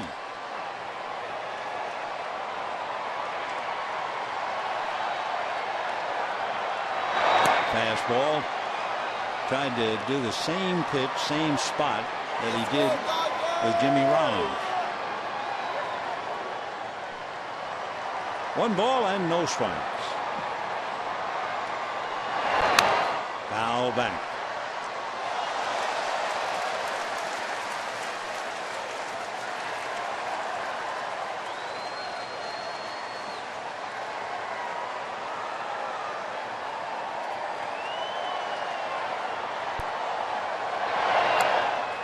Awkward swing. Clayton almost hurt himself, I think. 1 ball and 2 strikes. Dodgers are laughing. Oh, that awkward swing. You're not going to get any mercy from your teammates. 2-2.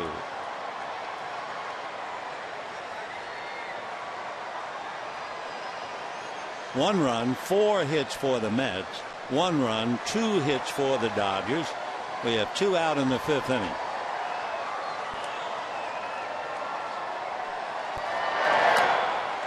Fouled away. One thing about Syndergaard, you can run on him, but you have to get men on base in order to do the running. Base stealers are 4 for 4 against him. At 6'6", there's a lot going on before he releases the ball. 2-2. Fastball tapped foul.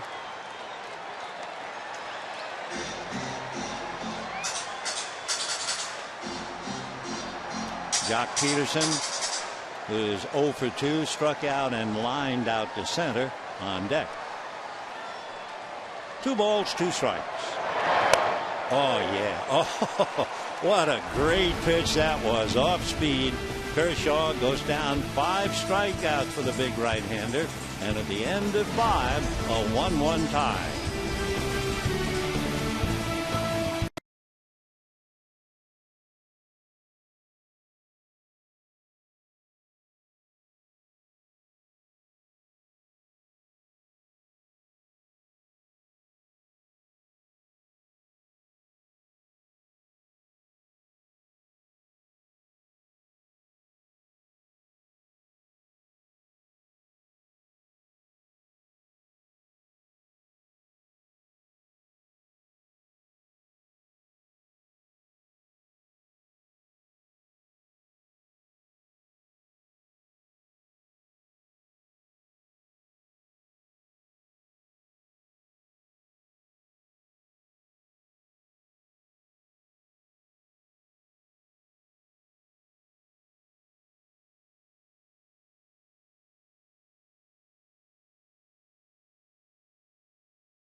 That Francis Scott Key wrote, "Hailed at the twilight's last gleaming." It didn't fly through the perilous fight.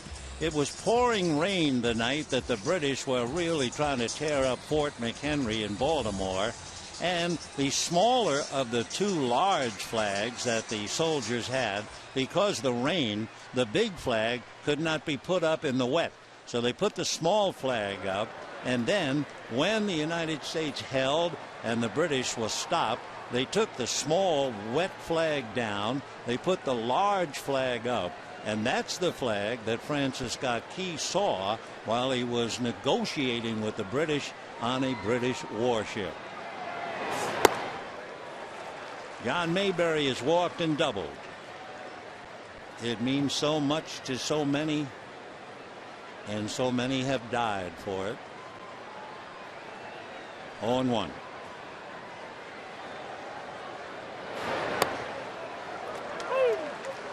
I didn't know in reading about the flag and the wars with the British, the song Yankee Doodle that we think is a patriotic song. Here's the strike 2 pitch. The melody and the words were anti-American. It was sung by the British troops making fun of the American troops. Yankee Doodle. Breaking ball.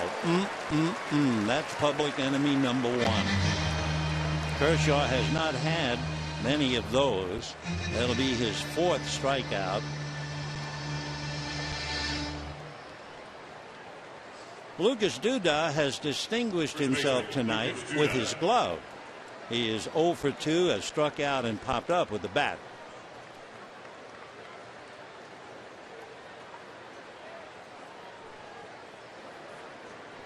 Made a big play on the ball by Adrian Gonzalez that allowed Turner to go to third, and then made an even better play on the ball hit by Puig. So Duda's glove has figured prominently to keep it a 1-1 tie.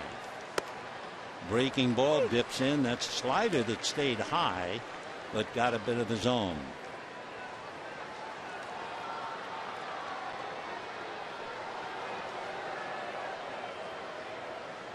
Fastball.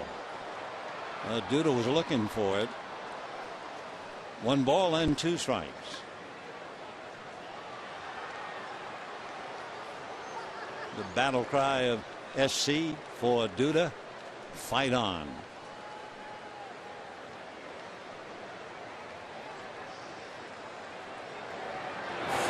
Fastball. He's late. Lucas Duda.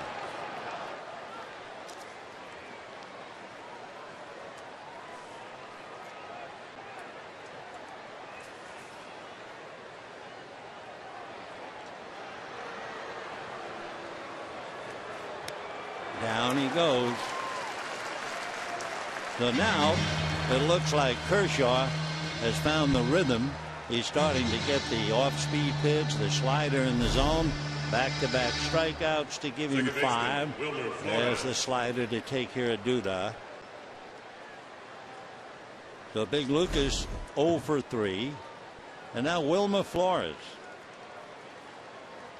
Flores grounded out and single to drive in the Mets run. And promptly bangs that into left center. Ethier comes up with it. 2-out single will bring up Kevin Plawecki, the catcher. Catcher, Kevin Plawecki. So Flores is 2 for 3. 5 hits for the Mets. Plawecki, who has done a very good job every time he has caught Syndergaard.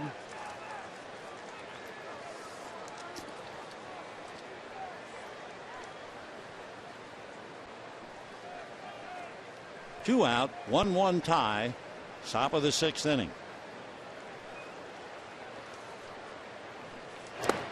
Check swing for a strike.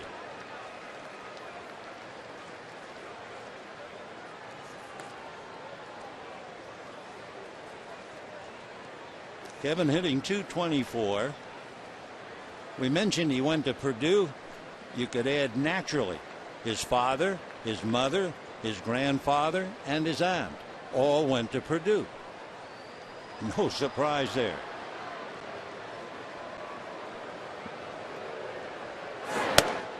It's different in the big leagues, but when he was at Purdue, in 3 years, he had about 700 at bats. He struck out 29 times in 3 years.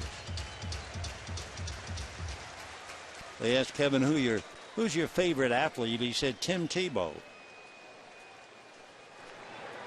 He was a first-round pick by the Mets, too.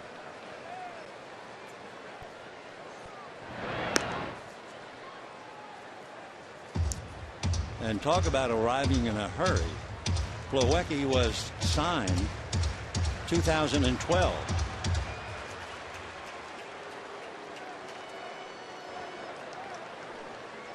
No balls, 2 strikes. Off speed. Can't get that pitch over. A little maddening for Kershaw because that off speed pitch really sets up a lot of other stuff, although naturally he begins with his fastball. 1-2.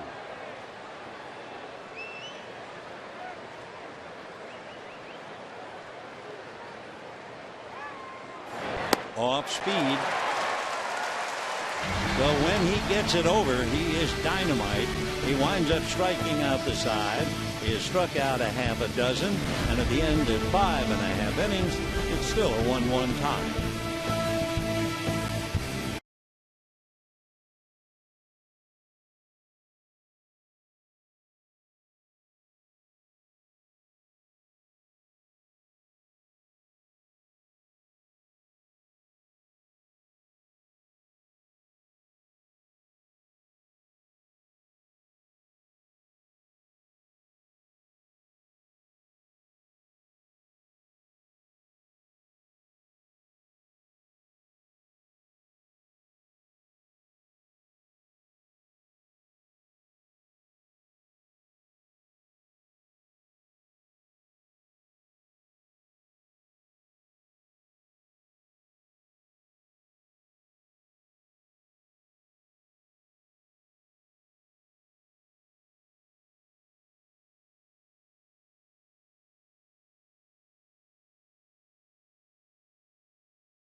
Phillies help us celebrate the Dodgers' all-time leader in stolen bases, Maury Wills. And the first 40,000 fans in attendance receive a Maury Wills bobblehead presented by New Balance. For more information, go to Dodgers.com/promotions. Well, we have a dandy going here, 1-1, bottom of the 6th inning. Noah Syndergaard going up against the Dodger left-hander, Clayton Kershaw. Kershaw has now made 92 pitches in 6 innings. Syndergaard will work against Jock Peterson, Howie Kendrick, and Justin Turner.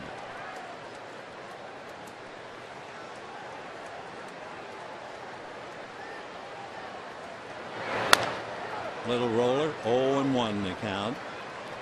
Interesting, the St. Louis Cardinals lost to San Diego tonight. That means the Cardinals have now lost 4 straight. This will surprise you. That leaves the Dodgers as the only team in Major League Baseball not to have lost 4 straight this year. Everybody else 1-1. And to show you how frustrating Mike Matheny and the Cardinals must be, during that 4-game losing streak, the Cardinals won for 34 with runners in scoring position. A one-hopper behind the bag at second, and that'll do it for Jock. 1 away. So Peterson goes 0 for 3, and the batter Howie Kendrick.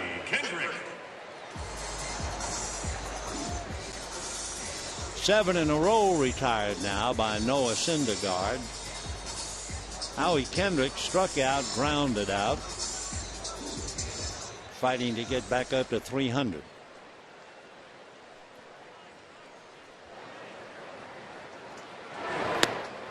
Little slider missed.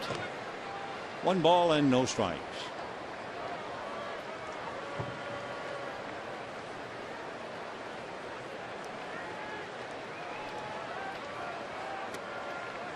Hard slider, more, about a mile more per hour, but he's behind 2-0.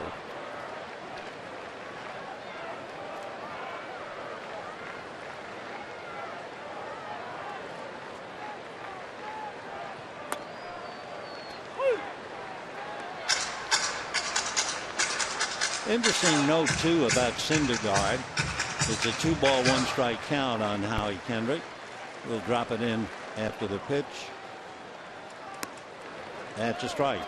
Never in modern Major League history had a starting pitcher struck out double-digit batters, allowed double-digit hits, and lasted fewer than 5 innings. Andrew Cashner did it June 1st against the Mets. The Padres right-hander struck out 12 and allowed 11 hits, leaving with 2 outs in the 5th inning. Darned if one night later, the exact series, exact same ballpark, Noah Syndergaard matched Cashner's feat. Struck out 10, allowed 10 hits in 4 innings.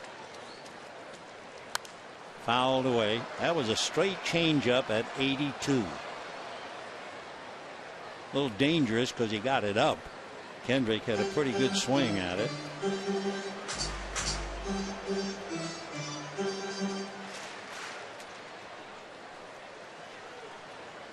Three and 2.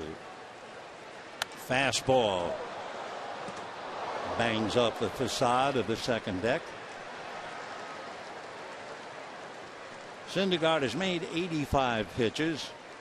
Kershaw has made 92.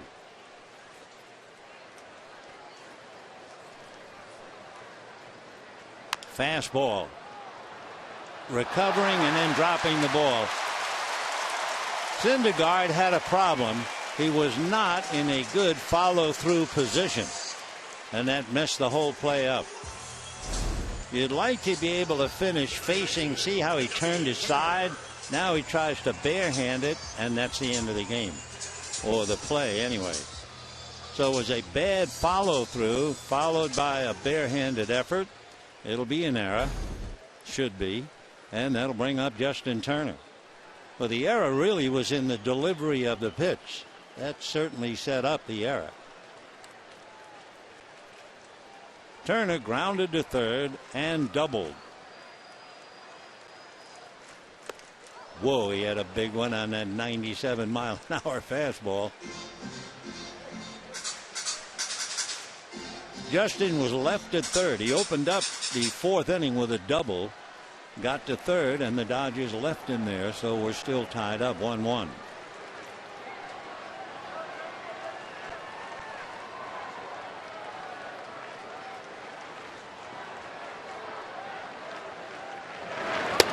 Fastball, 1-1.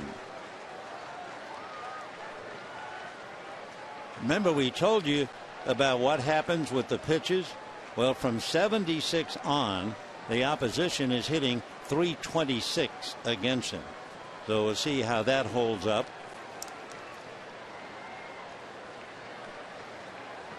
One and one.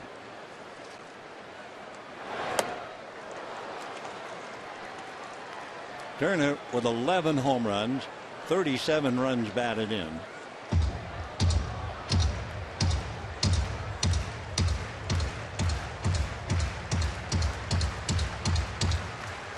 Howie Kendrick at first with one out.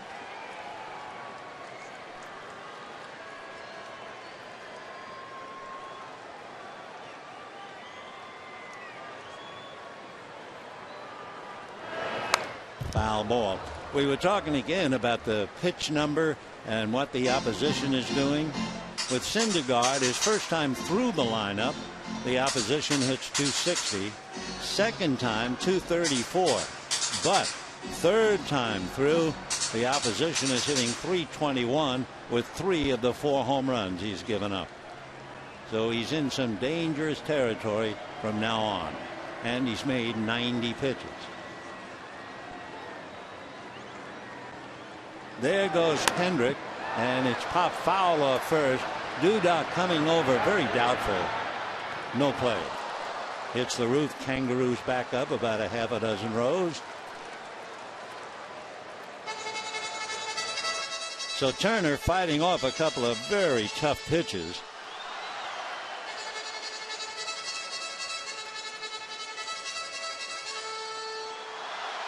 Another young pitcher to be remembered.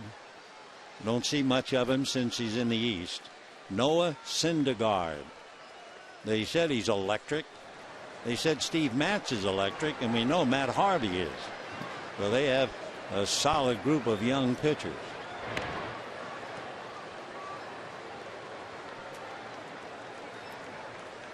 One and two to Justin Turner. One out. Kendrick, remember, was going on the foul ball.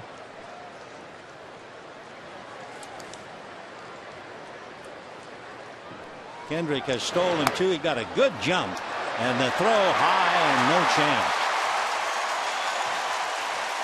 Well, the old story, you don't really steal on a major league catcher, and he just lifted Syndergaard's wallet. Remember, we told you he's big, and he had a good jump. Also, Plawecki had a bad pitch to handle trying to get a runner. It was down and away. So the Dodgers have a tiebreaker in Kendrick, his third stolen base, and Turner trying to pick him up with Gonzalez on deck.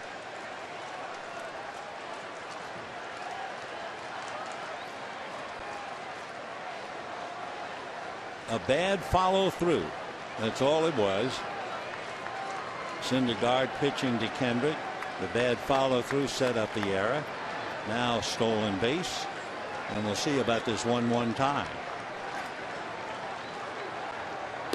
Check. Hey, look, no swing, says Ryan Barney.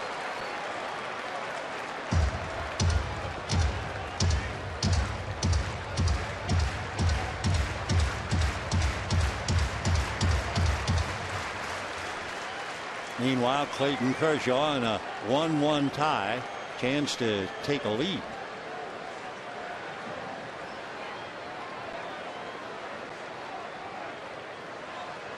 Fastball low. So Turner fights and gets a walk.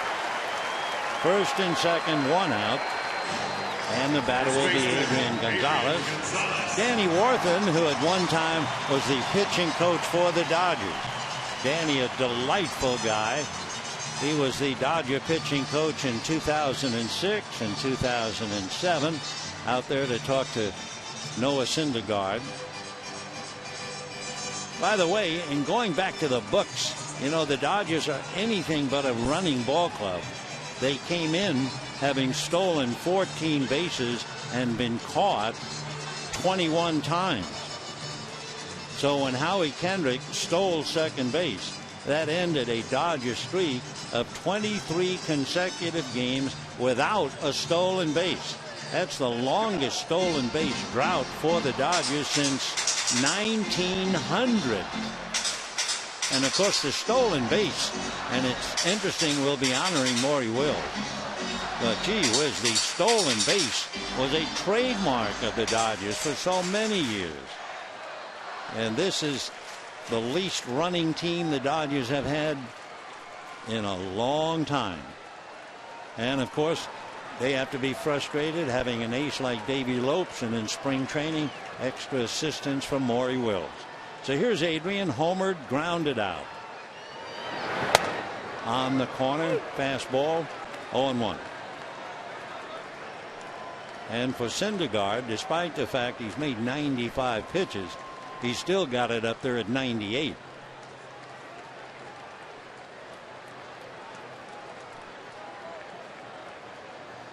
Oh and 1. So he had the outside corner, now comes in on the knuckles. It was the second inning. Adrian was leading off. Got a fastball, hit it to dead center, and it cleared the wall. The Dodgers getting a 1-0 lead, but it didn't last long. The Mets tied it up in the fourth. 1 ball, 1 strike.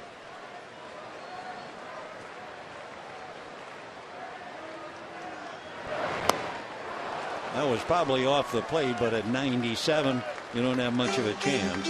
Hansel Robles begins to warm up. Robles, a right-hander in the Mets bullpen. There he is. Syndergaard is due to bat second in the 7th inning. And he's now coming up with his 98th pitch.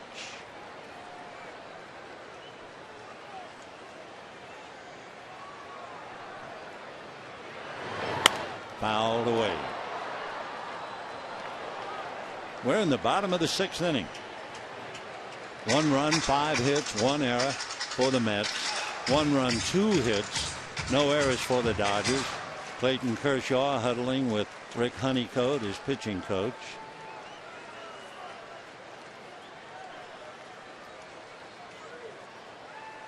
One and 2 on the 99th pitch.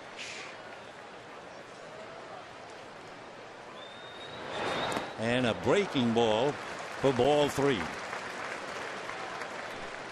Check me. 2-2. Waiting. Yasiel Puig.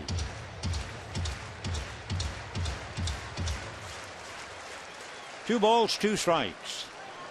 Kendrick at second, Turner at first. 1 out. The 100th pitch from Noah. Foul ball.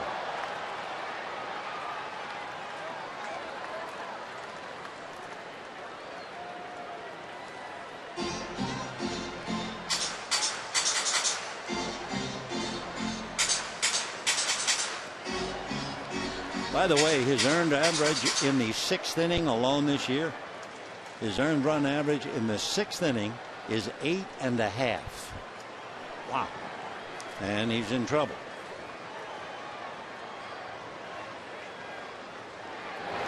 And that's hit in the air. Here comes Lagares to make the catch. He's got to play at second, but it is too late. So Kendrick almost doubled up. Gonzalez a fly ball. And with 2 down, the batter is Yasiel Puig. And remember, if Syndergaard had made a good follow through on the ball hit by Kendrick, the inning would be over. Lagares trying to get it in to double up Kendrick, but he's back.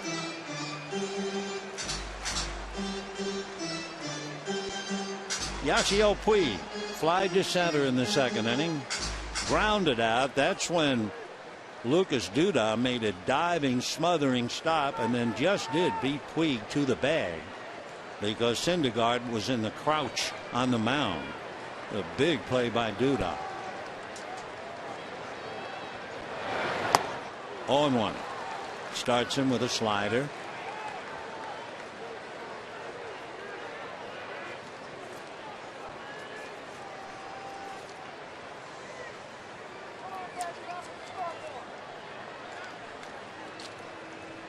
No balls, 1 strike.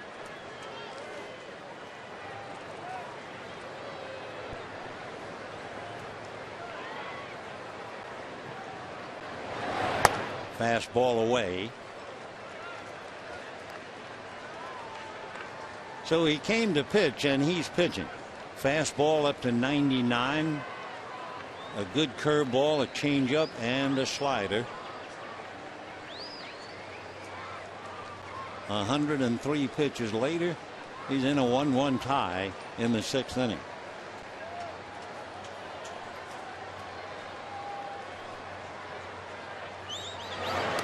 Half swing, no swing, 2-1.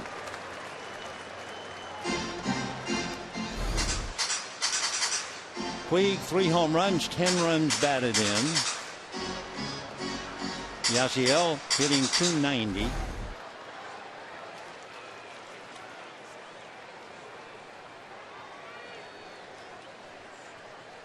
This will probably be Syndergaard's last inning, one way or another. 2-2. Another breaking ball.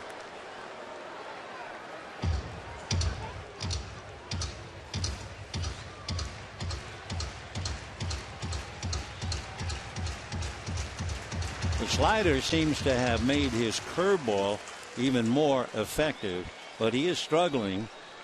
This will be his 31st pitch in the 6th inning. And as we told you, during the year, he's labored in the 6th. 2-2. Fastball, but he missed. So now a moment of truth, certainly, with Andre Ethier on deck. The runners will be going. That means Kendrick from second, Turner from first. Syndergaard trying to get out of the inning and keep it tied.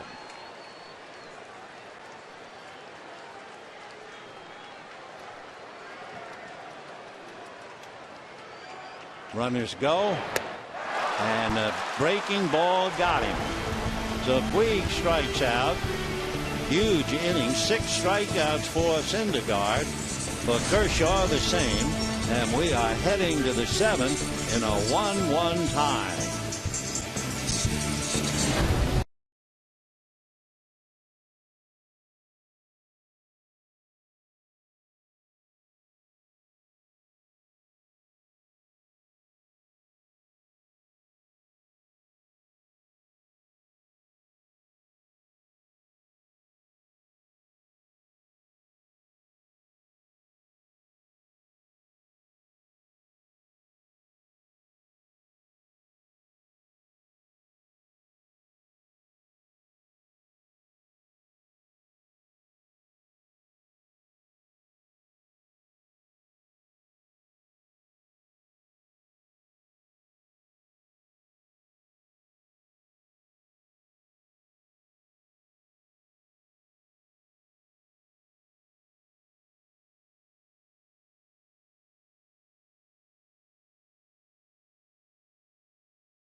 27 official versions of the U.S. flag, each with a different amount of stars. A 39-star version is not among them, and that didn't stop a lot of people, some enterprising flag manufacturers, from producing one for the marketplace. The reason for the miscalculation? Some thought North Dakota and South Dakota were going to be admitted as one state. Ruben Tejada, Mike Kadire, and Curtis Granderson. Little surprised to see Kadire. He was questionable about whether he was going to go on the DL. Ball one. Ruben Tejada is 2 for 2 tonight, and in his career he is 5 for 9 with 3 walks against Kershaw.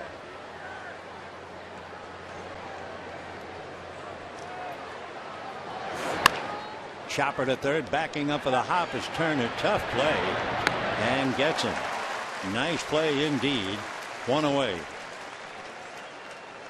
Dodgers with 2 more games against the New York Mets to begin this homestand. Then they'll have 4 with Philadelphia, and next weekend with Milwaukee. Mike Kadire, who has a bad knee, coming up. They have 10 current players on the DL, and when Mike hurt his knee, they thought number 11, but here he is, pinch hitting, batting .243. A strike. Mike Kadire, back in 2013, was the National League batting champion. He had .331 for the Colorado Rockies. And another strike. In 2009, Kadire hit for the cycle for Milwaukee. Terrific player and quite a personable guy, and a great magician with cards. Slow curveball, see you later. No magic there except for Kershaw, who is on the beam now, getting that slow breaking ball for his 7th strikeout. There it is. So punch out time, 2 down, and Curtis Granderson coming up. Yeah, it was last inning when Kershaw was really bending that pitch. And here's Granderson. Fast one off the plate, slider.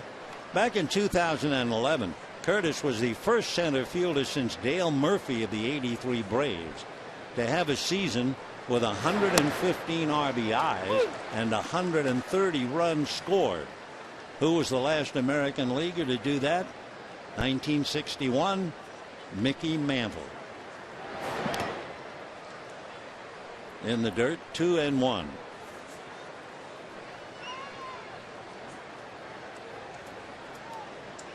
We're in the 7th. Dodgers scored a home run by Gonzalez in the 2nd. The Mets came back on a double by Mayberry, who came home on a base hit to tie it up in the 4th. 2-2. Granderson hurt his left hand a little bit on that swing.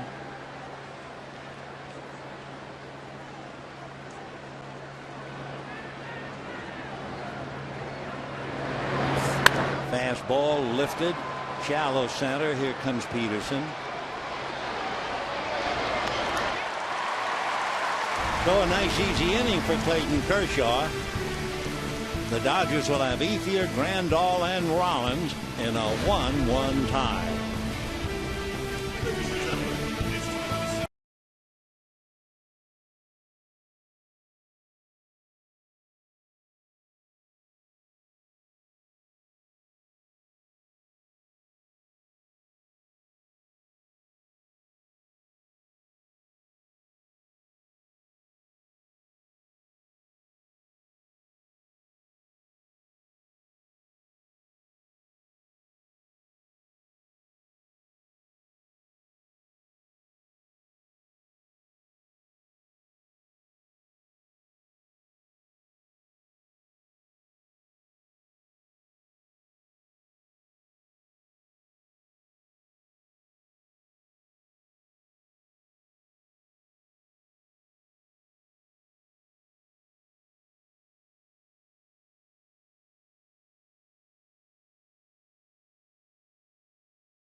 We go to the bottom of the 7th inning in a 1-1 tie. Syndergaard, who pitched a great effort against Clayton Kershaw, goes out for the pinch hitter Kadire, and Hansel Robles coming in.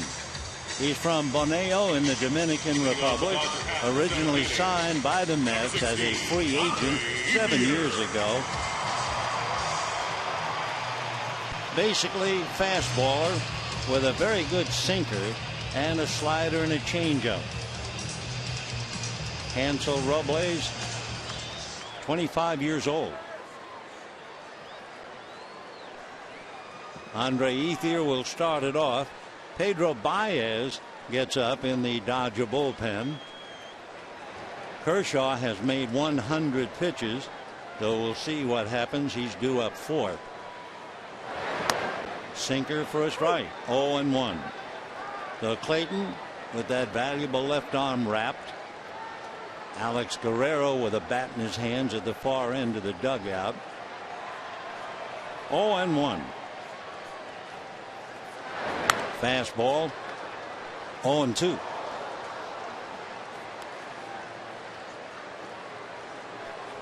Andre Ethier in the game twice hit fly balls to left field. 10 home runs, 28 runs batted in.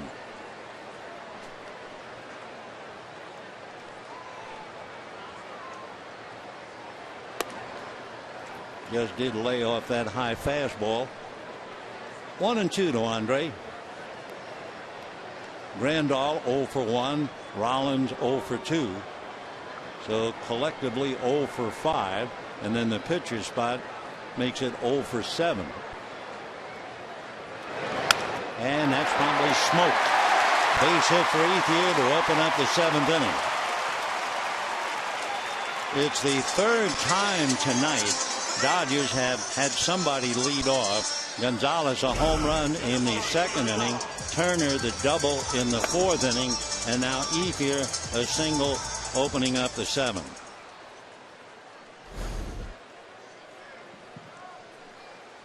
That's only the 3rd Dodger hit.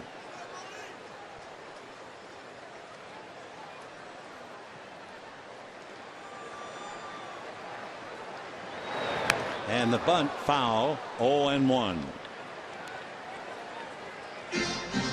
So Noah Syndergaard allowed 1 run and 2 hits in 6 tough innings. Made 107 pitches. Danny Warthen talking to the Mets bullpen. Kershaw has made 102 pitches and he's still in there.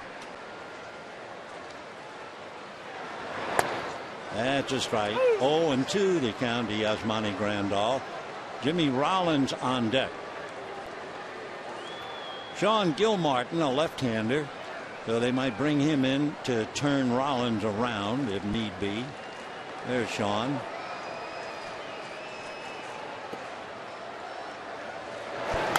Fouled away. Also, if the Dodgers get into the bench, you have one possible left-hand hitter. That's Callaspo, who's a switch hitter. All the others, Guerrero, Hernandez, Ellis, Van Slyke, are all right-hand batters. 0-2. And a high foul ball out of play. We have a sellout crowd here at Dodger Stadium. We haven't gotten the exact attendance yet, but the good folks are here to see a very tough push against shove kind of a ball game and the fireworks show following.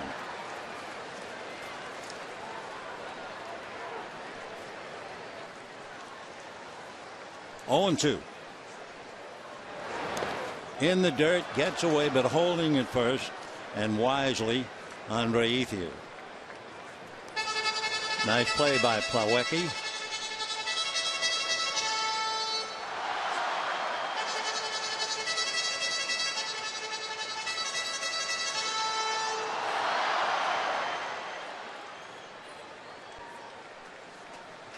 Jock Peterson alone in his thoughts. 0 for 3 tonight. The book on Robles, basically he is a fastball pitcher. He does have a good changeup. The slider is really meant for the hitter to chase.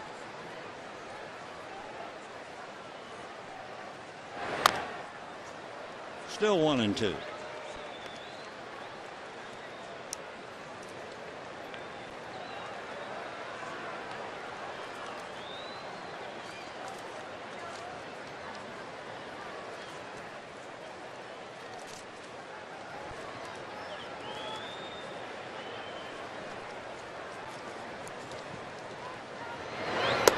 Way off the plate. 2 balls, 2 strikes.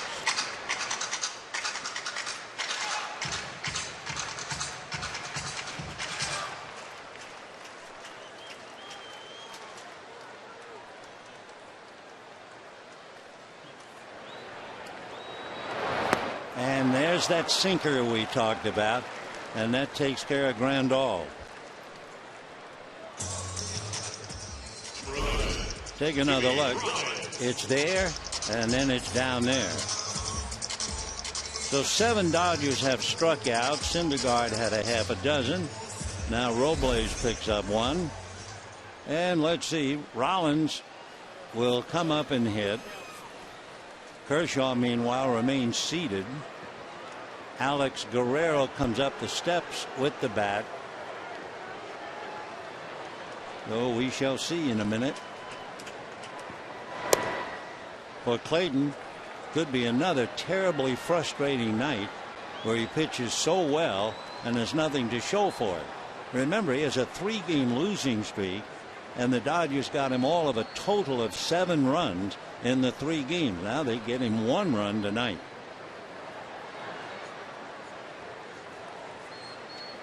There goes the runner on a fly ball to deep left. Mayberry, however, is there. Back to first base goes Ethier. And now this will make it official. Alex Guerrero coming up.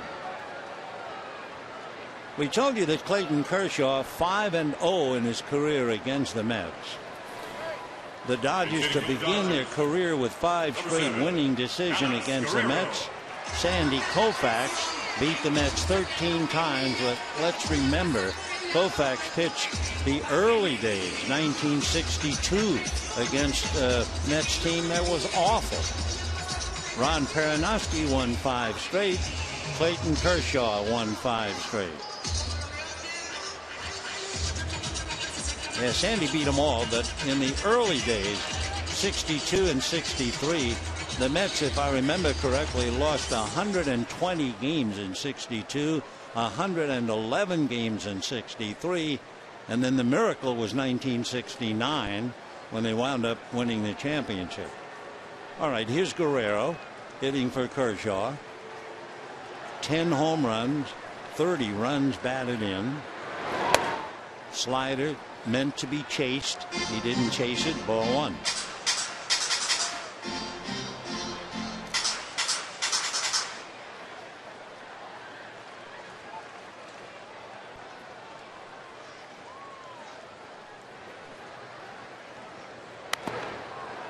One and 1. Something made a sound around home plate. Plawecki's okay. Take another look. Oh, that's what we heard. It hit the shin guard. Made a real loud crack up here. Thank goodness for Roger Bresnahan. Bresnahan invented the shin guard. Fastball. 1-2.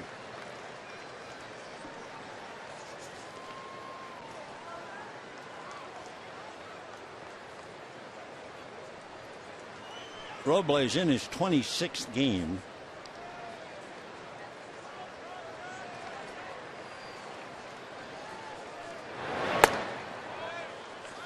Two and 2.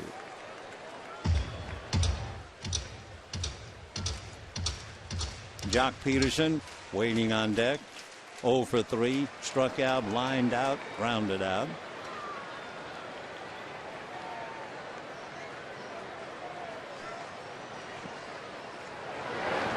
And lifted off first.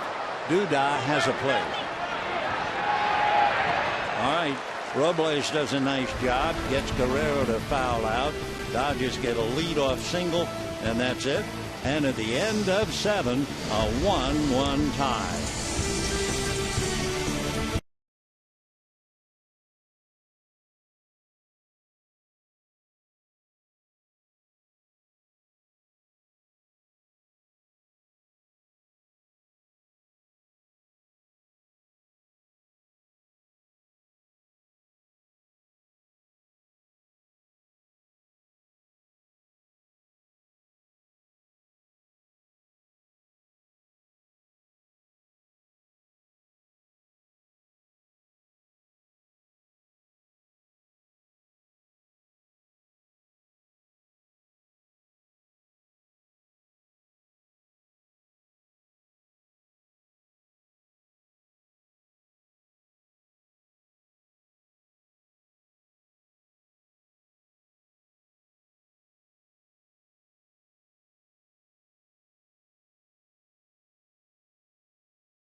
Alaska and Hawaii became states number 49 and 50. President Eisenhower received thousands of ideas for an updated flag.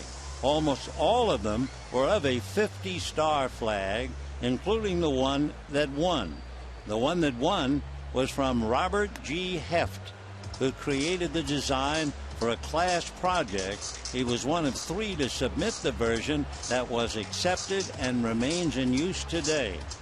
By the way, for the student, his name was Robert Heft, 17 years old, from Lancaster, Ohio, and he got a B- on his project.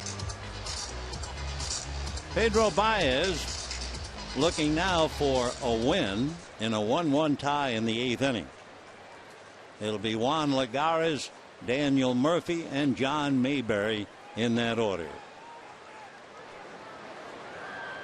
1 run, 5 hits for the Mets. 1 run, 3 hits for the Dodgers. The game has been tied since the 4th inning.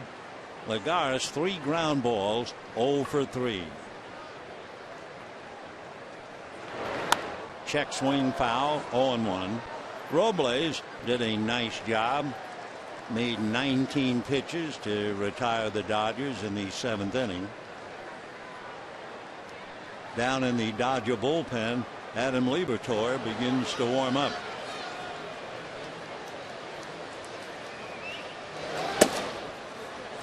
A 1-1 tie in the 8th.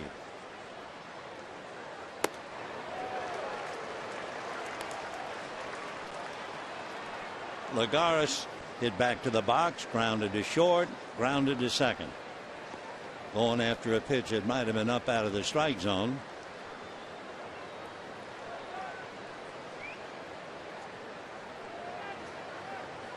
Oh, 0-2 to Juan.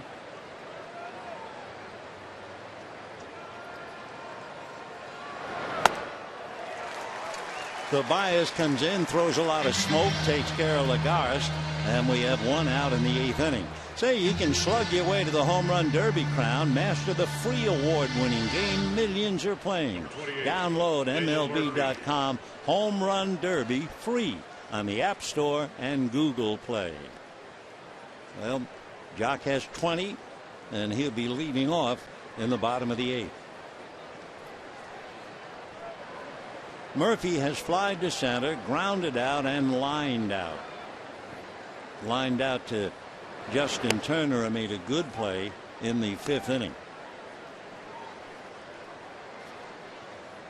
Bobby Parnell, a right-hander, now throwing in the Mets bullpen. So two teams struggling to score runs, play against each other, and really struggle. 1-1. Pretty good slider by Baez, really fooled Murphy. Terry Collins going through a tough time, as every manager does. Terry managed Houston, he managed the Angels, he managed the Oryx Buffaloes in Japan, and now the New York Mets. So he's been through it all. 1 ball, 1 strike.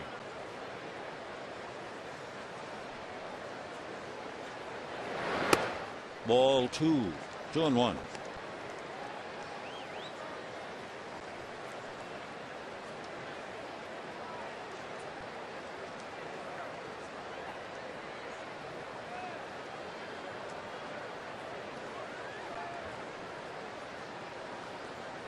We're in the 8th, 1-1 tie. 1 out.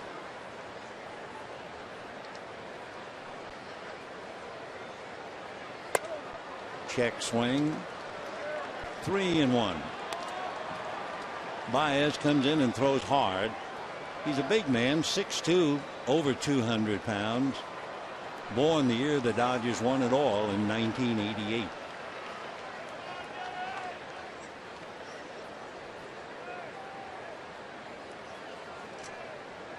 Dodgers signed Baez just before his 19th birthday. 3-1. And a fly ball to center. It's playable. So 2 out here in the 8th inning, and the batter John Mayberry. Mayberry walked, then doubled in the 4th inning. Got to 3rd on a wild pitch and came home on a base hit by Wilmer Flores.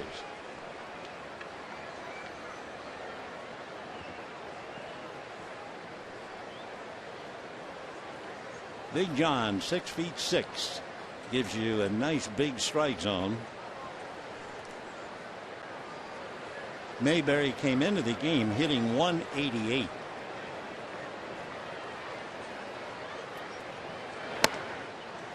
Right, 0-1.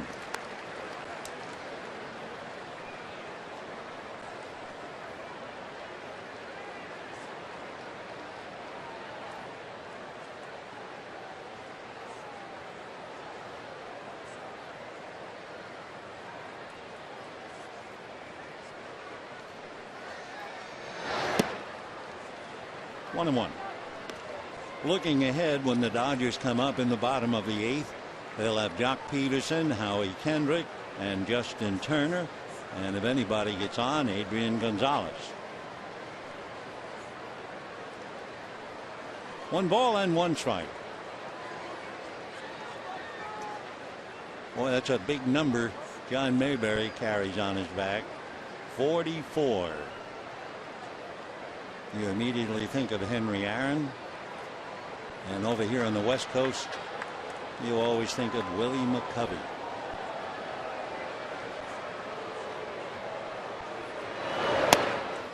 In there, fastball, 1-2.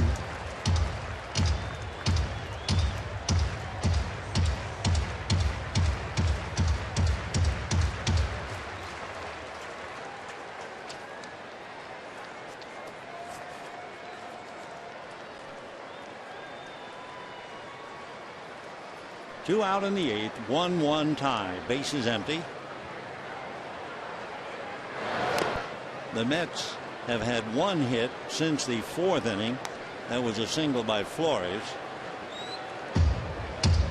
The Dodgers have 1 hit since the, well, we did have a hit by Ethier, so they've had 2 hits and 1 since the 4th inning.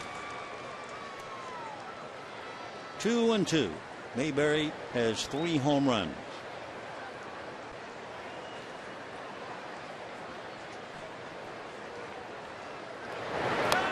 check swing on a fastball that hit his bat.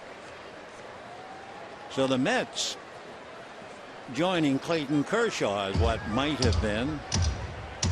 But Terry Collins, his team has scored 2 runs or fewer in 13 of the last 15 games, including tonight with 1 run.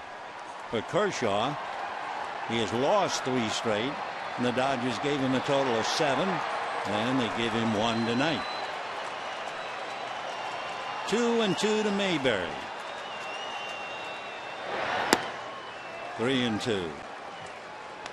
On deck, Lucas Duda, Camptown Races.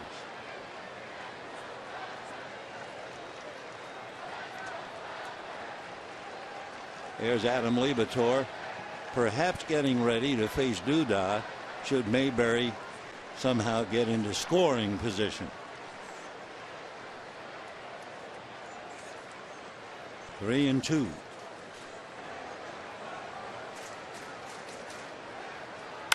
And a drive into right center field and deep. Puig on the run makes a 2-handed catch.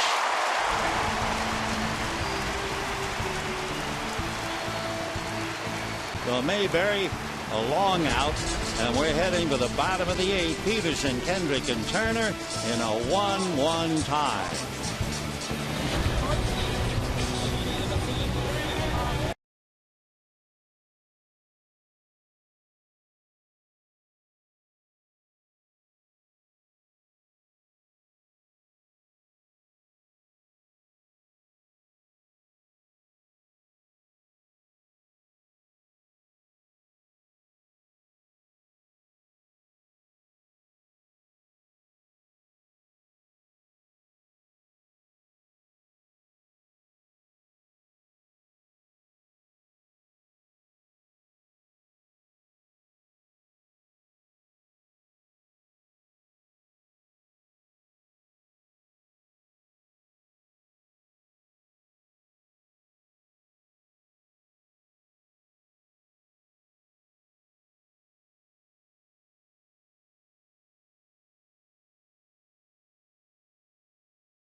Nissan. Choose Nissan today for great offers on our most exciting lineup ever. Shop ChooseNissan.com.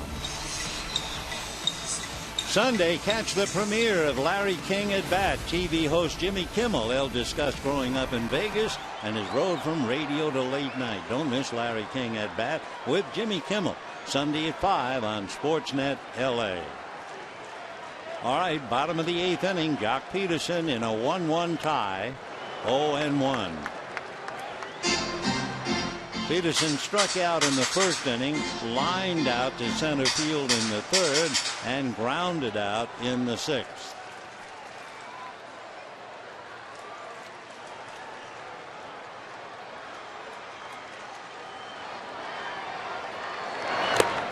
Oh, 2.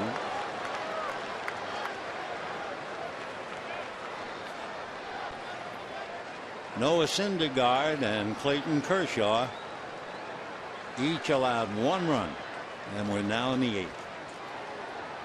Hansel Robles from the Dominican, 5'11", about 185. Throws hard. 25 years old. Actually 24. He'll be 25 in August.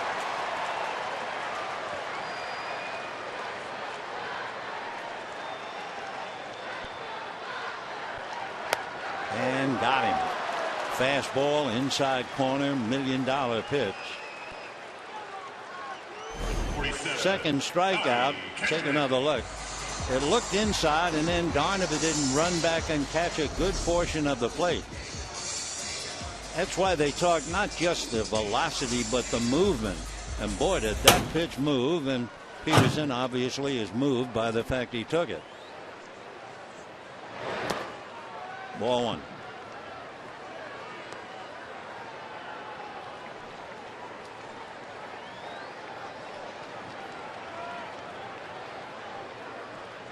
One ball, no strikes. In there. Howie Kendrick struck out, grounded out, reached on the error. That was the play where Syndergaard, in an awkward follow through, tried to reach back on a comebacker and couldn't handle it. That'll do it for Kendrick. 2 down in the 8th inning. And Justin Turner, the former Met, coming up. Turner grounded to third, doubled to lead off the 4th, and the Dodgers left him. And then last time up, Justin walked in the 6th.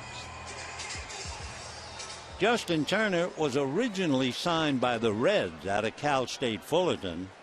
Eventually came to the Mets in 2010, where he appeared in all of 4 games. Then after going down to Buffalo in 2011, he was in 117 games, had 4 home runs. He was with the Mets 2012, 95 games, and in 86 games in 2013. So he never had a regular role.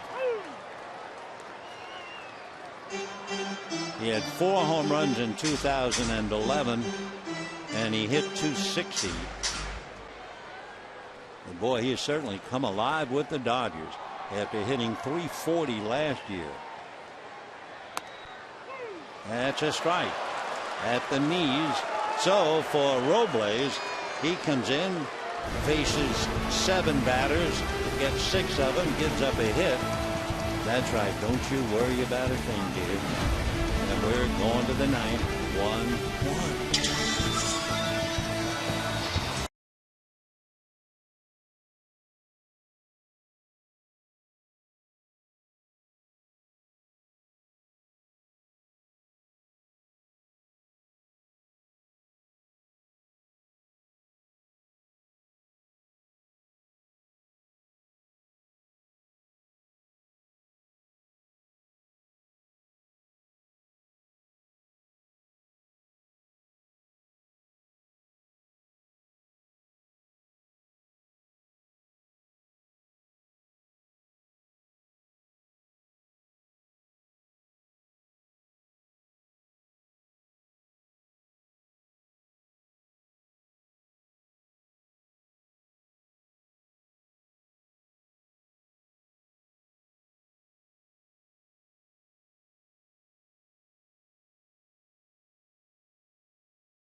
$50 flag is their first one to have lasted 50 years. In contrast, over a 50-year period in the early 1800s, the flag went through 17 different versions.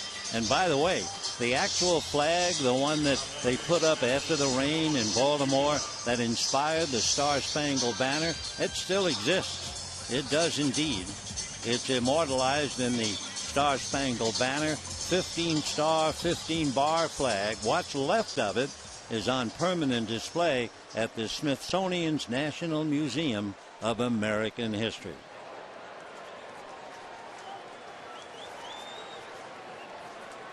Kenley Jansen will be facing Lucas Duda, Wilmer Flores, and Kevin Plawecki.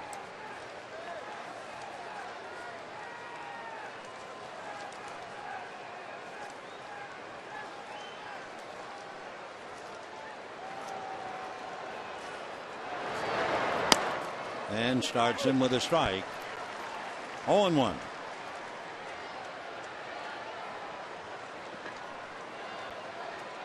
Lucas Duda, 10 home runs, 33 runs batted in.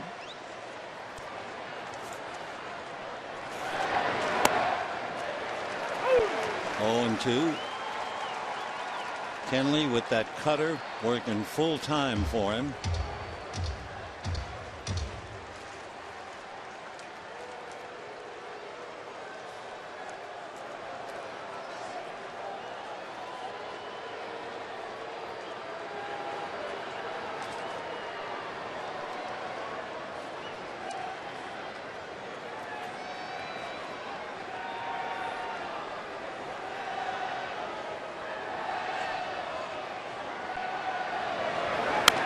And fouled away. We told you we have a full house, a sellout. We now get the official numbers. The paid attendance, 52,570. The Dodgers' 8th sellout of the year.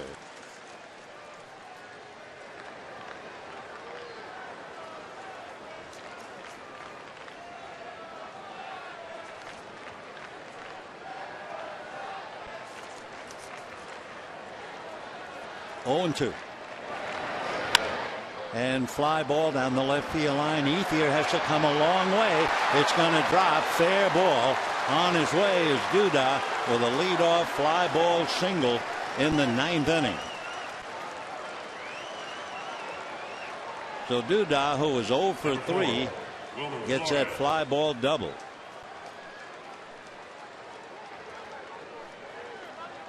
'21st double of the year. Flores, Plawecki, and Tejada now trying to pick him up. With the left-hand hitter, Ethier was playing more towards left center, never had a chance. Ball dropped fair by about a foot, and Duda, not only in scoring position, could be carrying the possible winning run. Flores grounded to short and then single to right and single to left. So he went 2 for 3 against Clayton Kershaw.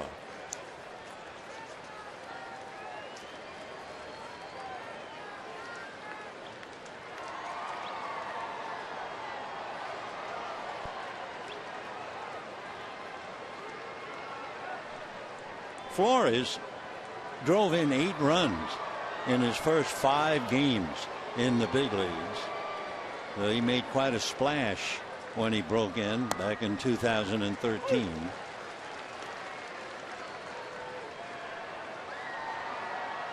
Flores is 6'3", 190 from Valencia in Venezuela.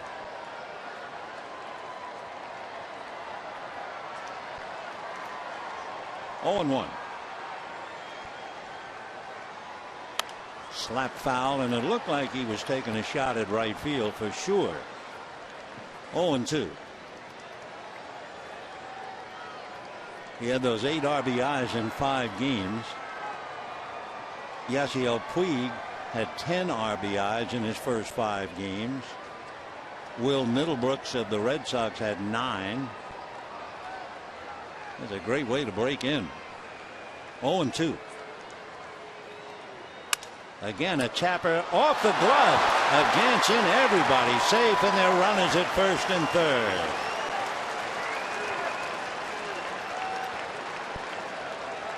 Take a look at where Jansen was in his follow through. Kevin Plawecki. And he turned his back on the hitter, then tried to backhand the ball. Take another look.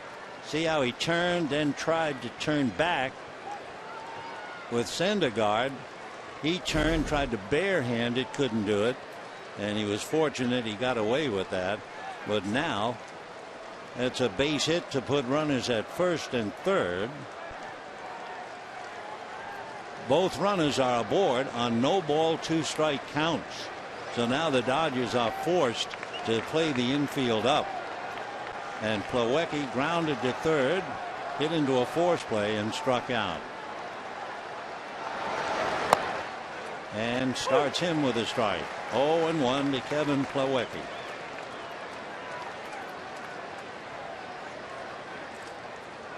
You have 2 very frustrated teams in this series.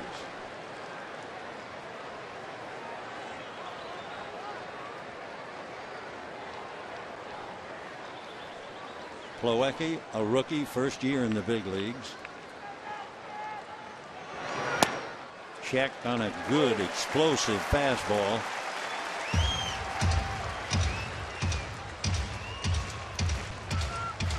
Plawecki hitting .227 coming in with 2 home runs, 14 runs batted in.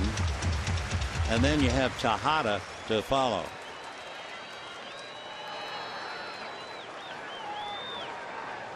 Oh, and 2. Nobody out, first and third, 1-1 tie in the 9th. And a high fly ball, and there's nobody there. Peterson has to go way back to get it. Tagging easily are both runners, and the runners have successfully moved up. And it's 2-1 New York. So Plawecki on an 0-2 count. So that means 3 hitters in a row took advantage of a no ball, 2 strike count. Duda doubled. Flores got a single off Jansen's glove, and Plawecki on an 0-2 count as a sac fly.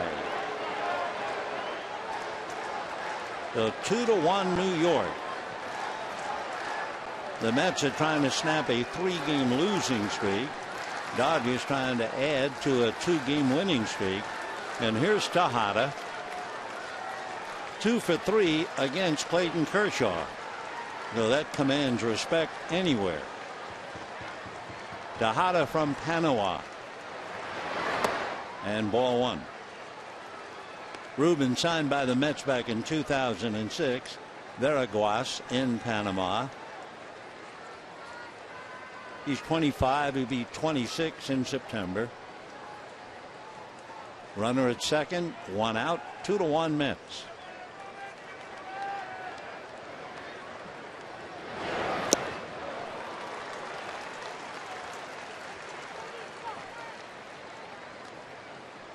Darryl Siciliani out on deck. Left-hand batter who would be hitting for Robles.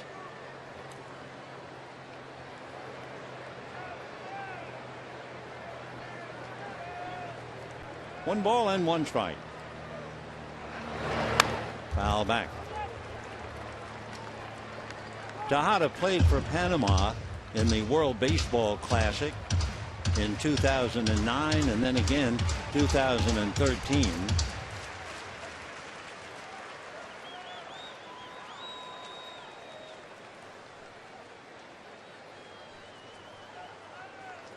Tejada's father was a pitcher many years ago in Panama. Checked on the inside pitch, 2-2. A couple of years ago, the Mets shook up Tejada a little bit when their general manager saying on WFAN that asking Tejada to do extra work is, quote, like pulling teeth. And then they got angry at Tejada for not reporting early to spring training, but here he is. And a pop foul. Gonzalez can't make a play.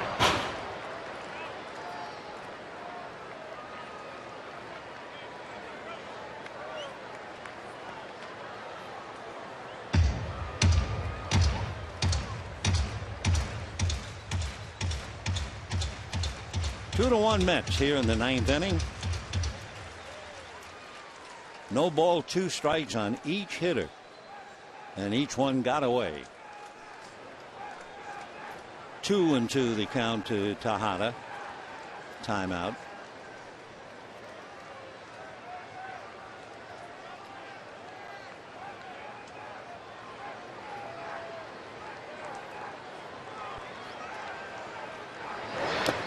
And ball 3.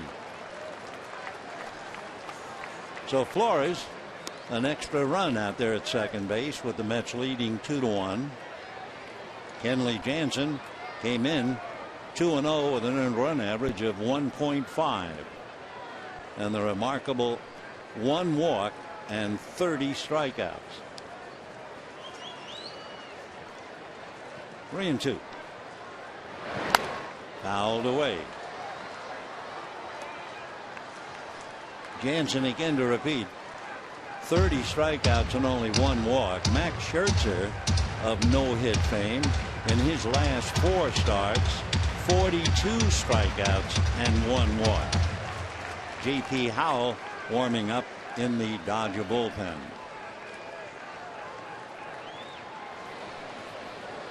Three and 2. Fouled away. So Tejada really giving Jansen a bad time. Count holding 3-2. When the Dodgers come up in the bottom of the 9th, they are due to send up Gonzalez, Puig, and Ethier. And if anybody gets on, Randall. Gonzalez has a home run. Ethier has a single. Randall has a walk.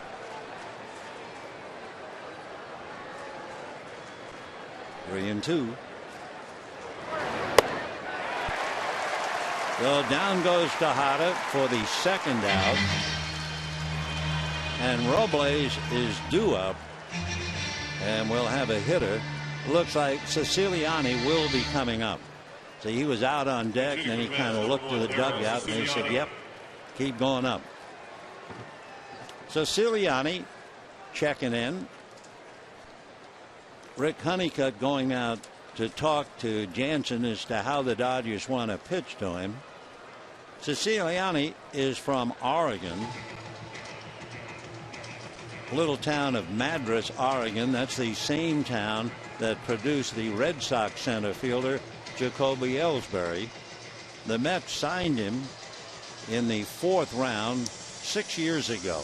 He's 6'1", 215. He's an outfielder, bats left-handed. They think of him as a really good hitter.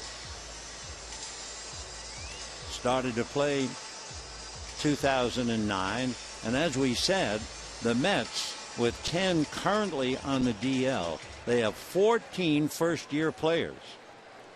The other thing, although he's not up there to do it, but Siciliani is a good bunter. It would be a surprise with another runner at second base that he try to lay one down, but we'll see. 0-1.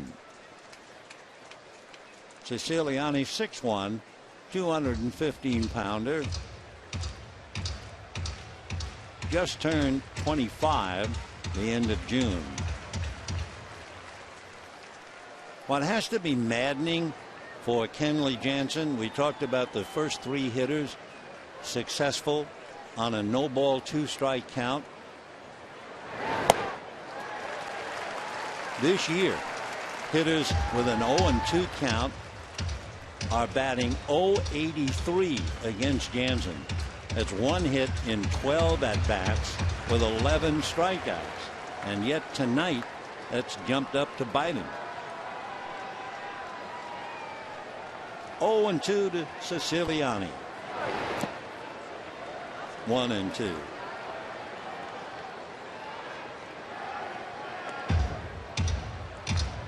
Scouting report, among other things, he has a good approach, but he has a long stroke, susceptible to inside fastballs.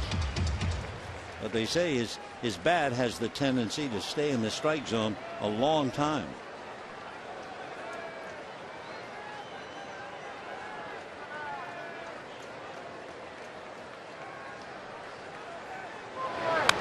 Foul back. Another maddening thing from the Mets, they can't figure it out. We told you that they are good at home, 29-14. They're 11-26 on the road, and in 1-run games. At home, 13-4. On the road, 2-9.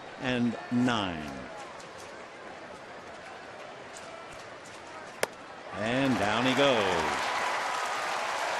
However, And it's a big, however. The Mets scramble for a run. And here the Dodgers come. Gonzalez, Puig, and Ethier. 2-1, New York.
Sellout crowd, and even the moon is interested to take a look and see how this thing comes out.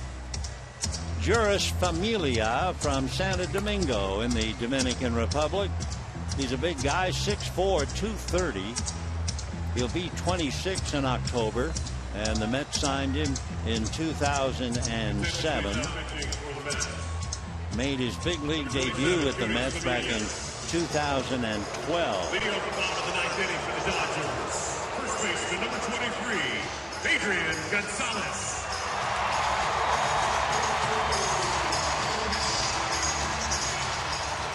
Adrian Gonzalez homered leading off the second inning. Grounded out. Good play by Duda in the fourth. And last time up, fly to center. 2-1 Mets. Bottom of the ninth inning. And a strike. Familia, fastball gets up to 95. A four-seamer that has been clocked as much as 100. And kind of a slurvy slider. 0-2.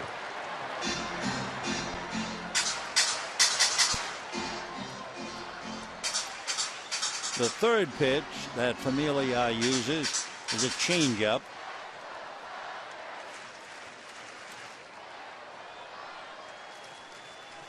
Oh, 0-2. Ball one. Familia with a record of 2-0. A brilliant earned run average of 1.1. And he's in his 36th game. Strikeout to walk, a little better than 3-1.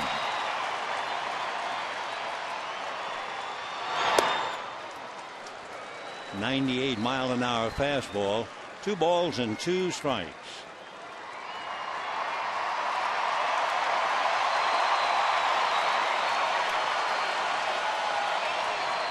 Two and two.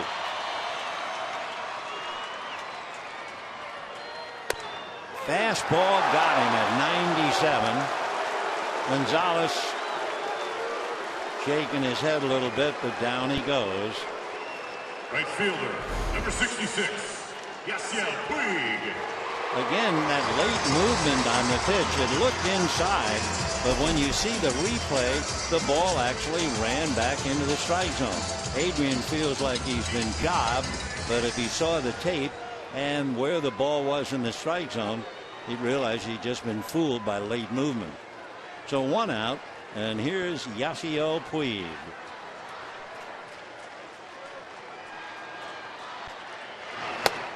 Right. Puig flied to center, grounded out on a big play by Lucas Duda in the 4th inning, and last time up struck out.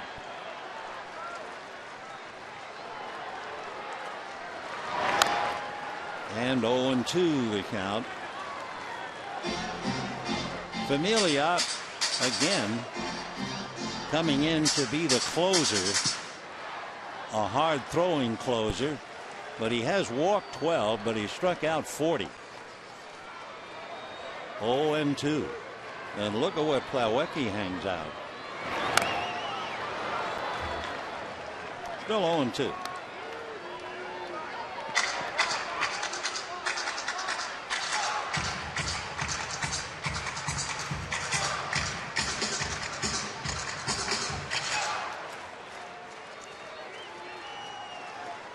Familia had a problem with right elbow inflammation back in April, but he came back to be the closer. Bobby Parnell could be a closer, but he's in the bullpen now. But he's had Tommy John surgery and rehab.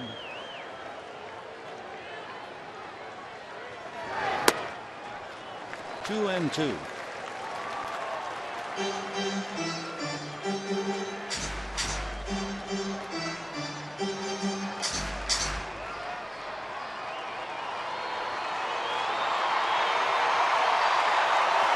Two balls, two strikes. And a high fly ball, but it's playable. It will be him, the center fielder Lagares. So the Dodgers are down to their last out, trailing 2-1. They're not going to lose any ground. The Giants already lost to Washington 2-1. And here's Andre Ethier.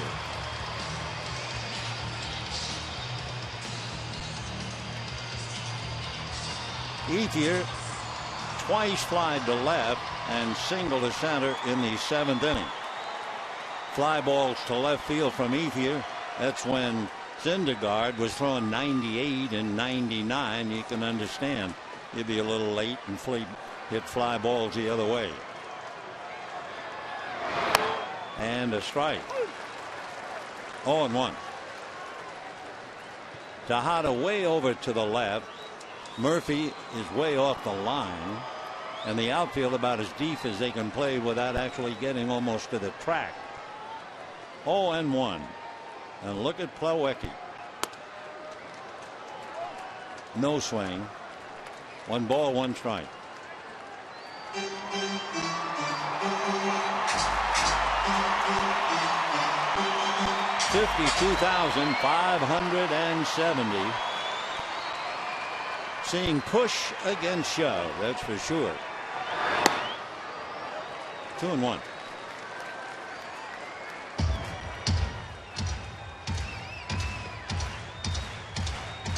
Kershaw, Baez, and Jansen, Syndergaard, Robles, and Familia.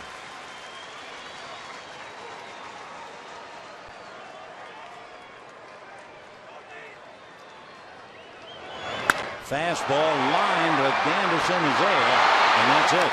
So Ethier hits it hard, but at the right fielder, and the Dodgers lose a 2-1 ball game. The Mets 2 runs, 7 hits, 1 error. The Dodgers 1 run, only 3 hits and no errors. The play of the game occurred in the 4th inning. Justin Turner had doubled. Gonzalez had grounded out. Puig hit what looked like a base hit. Duda took it away from him and beat him to a foot race, and just barely. And going to foul ground, Duda had to worry about Turner, but Turner held at third, and the Dodgers failed to score. So that'll do it for tonight. 2-1 New York.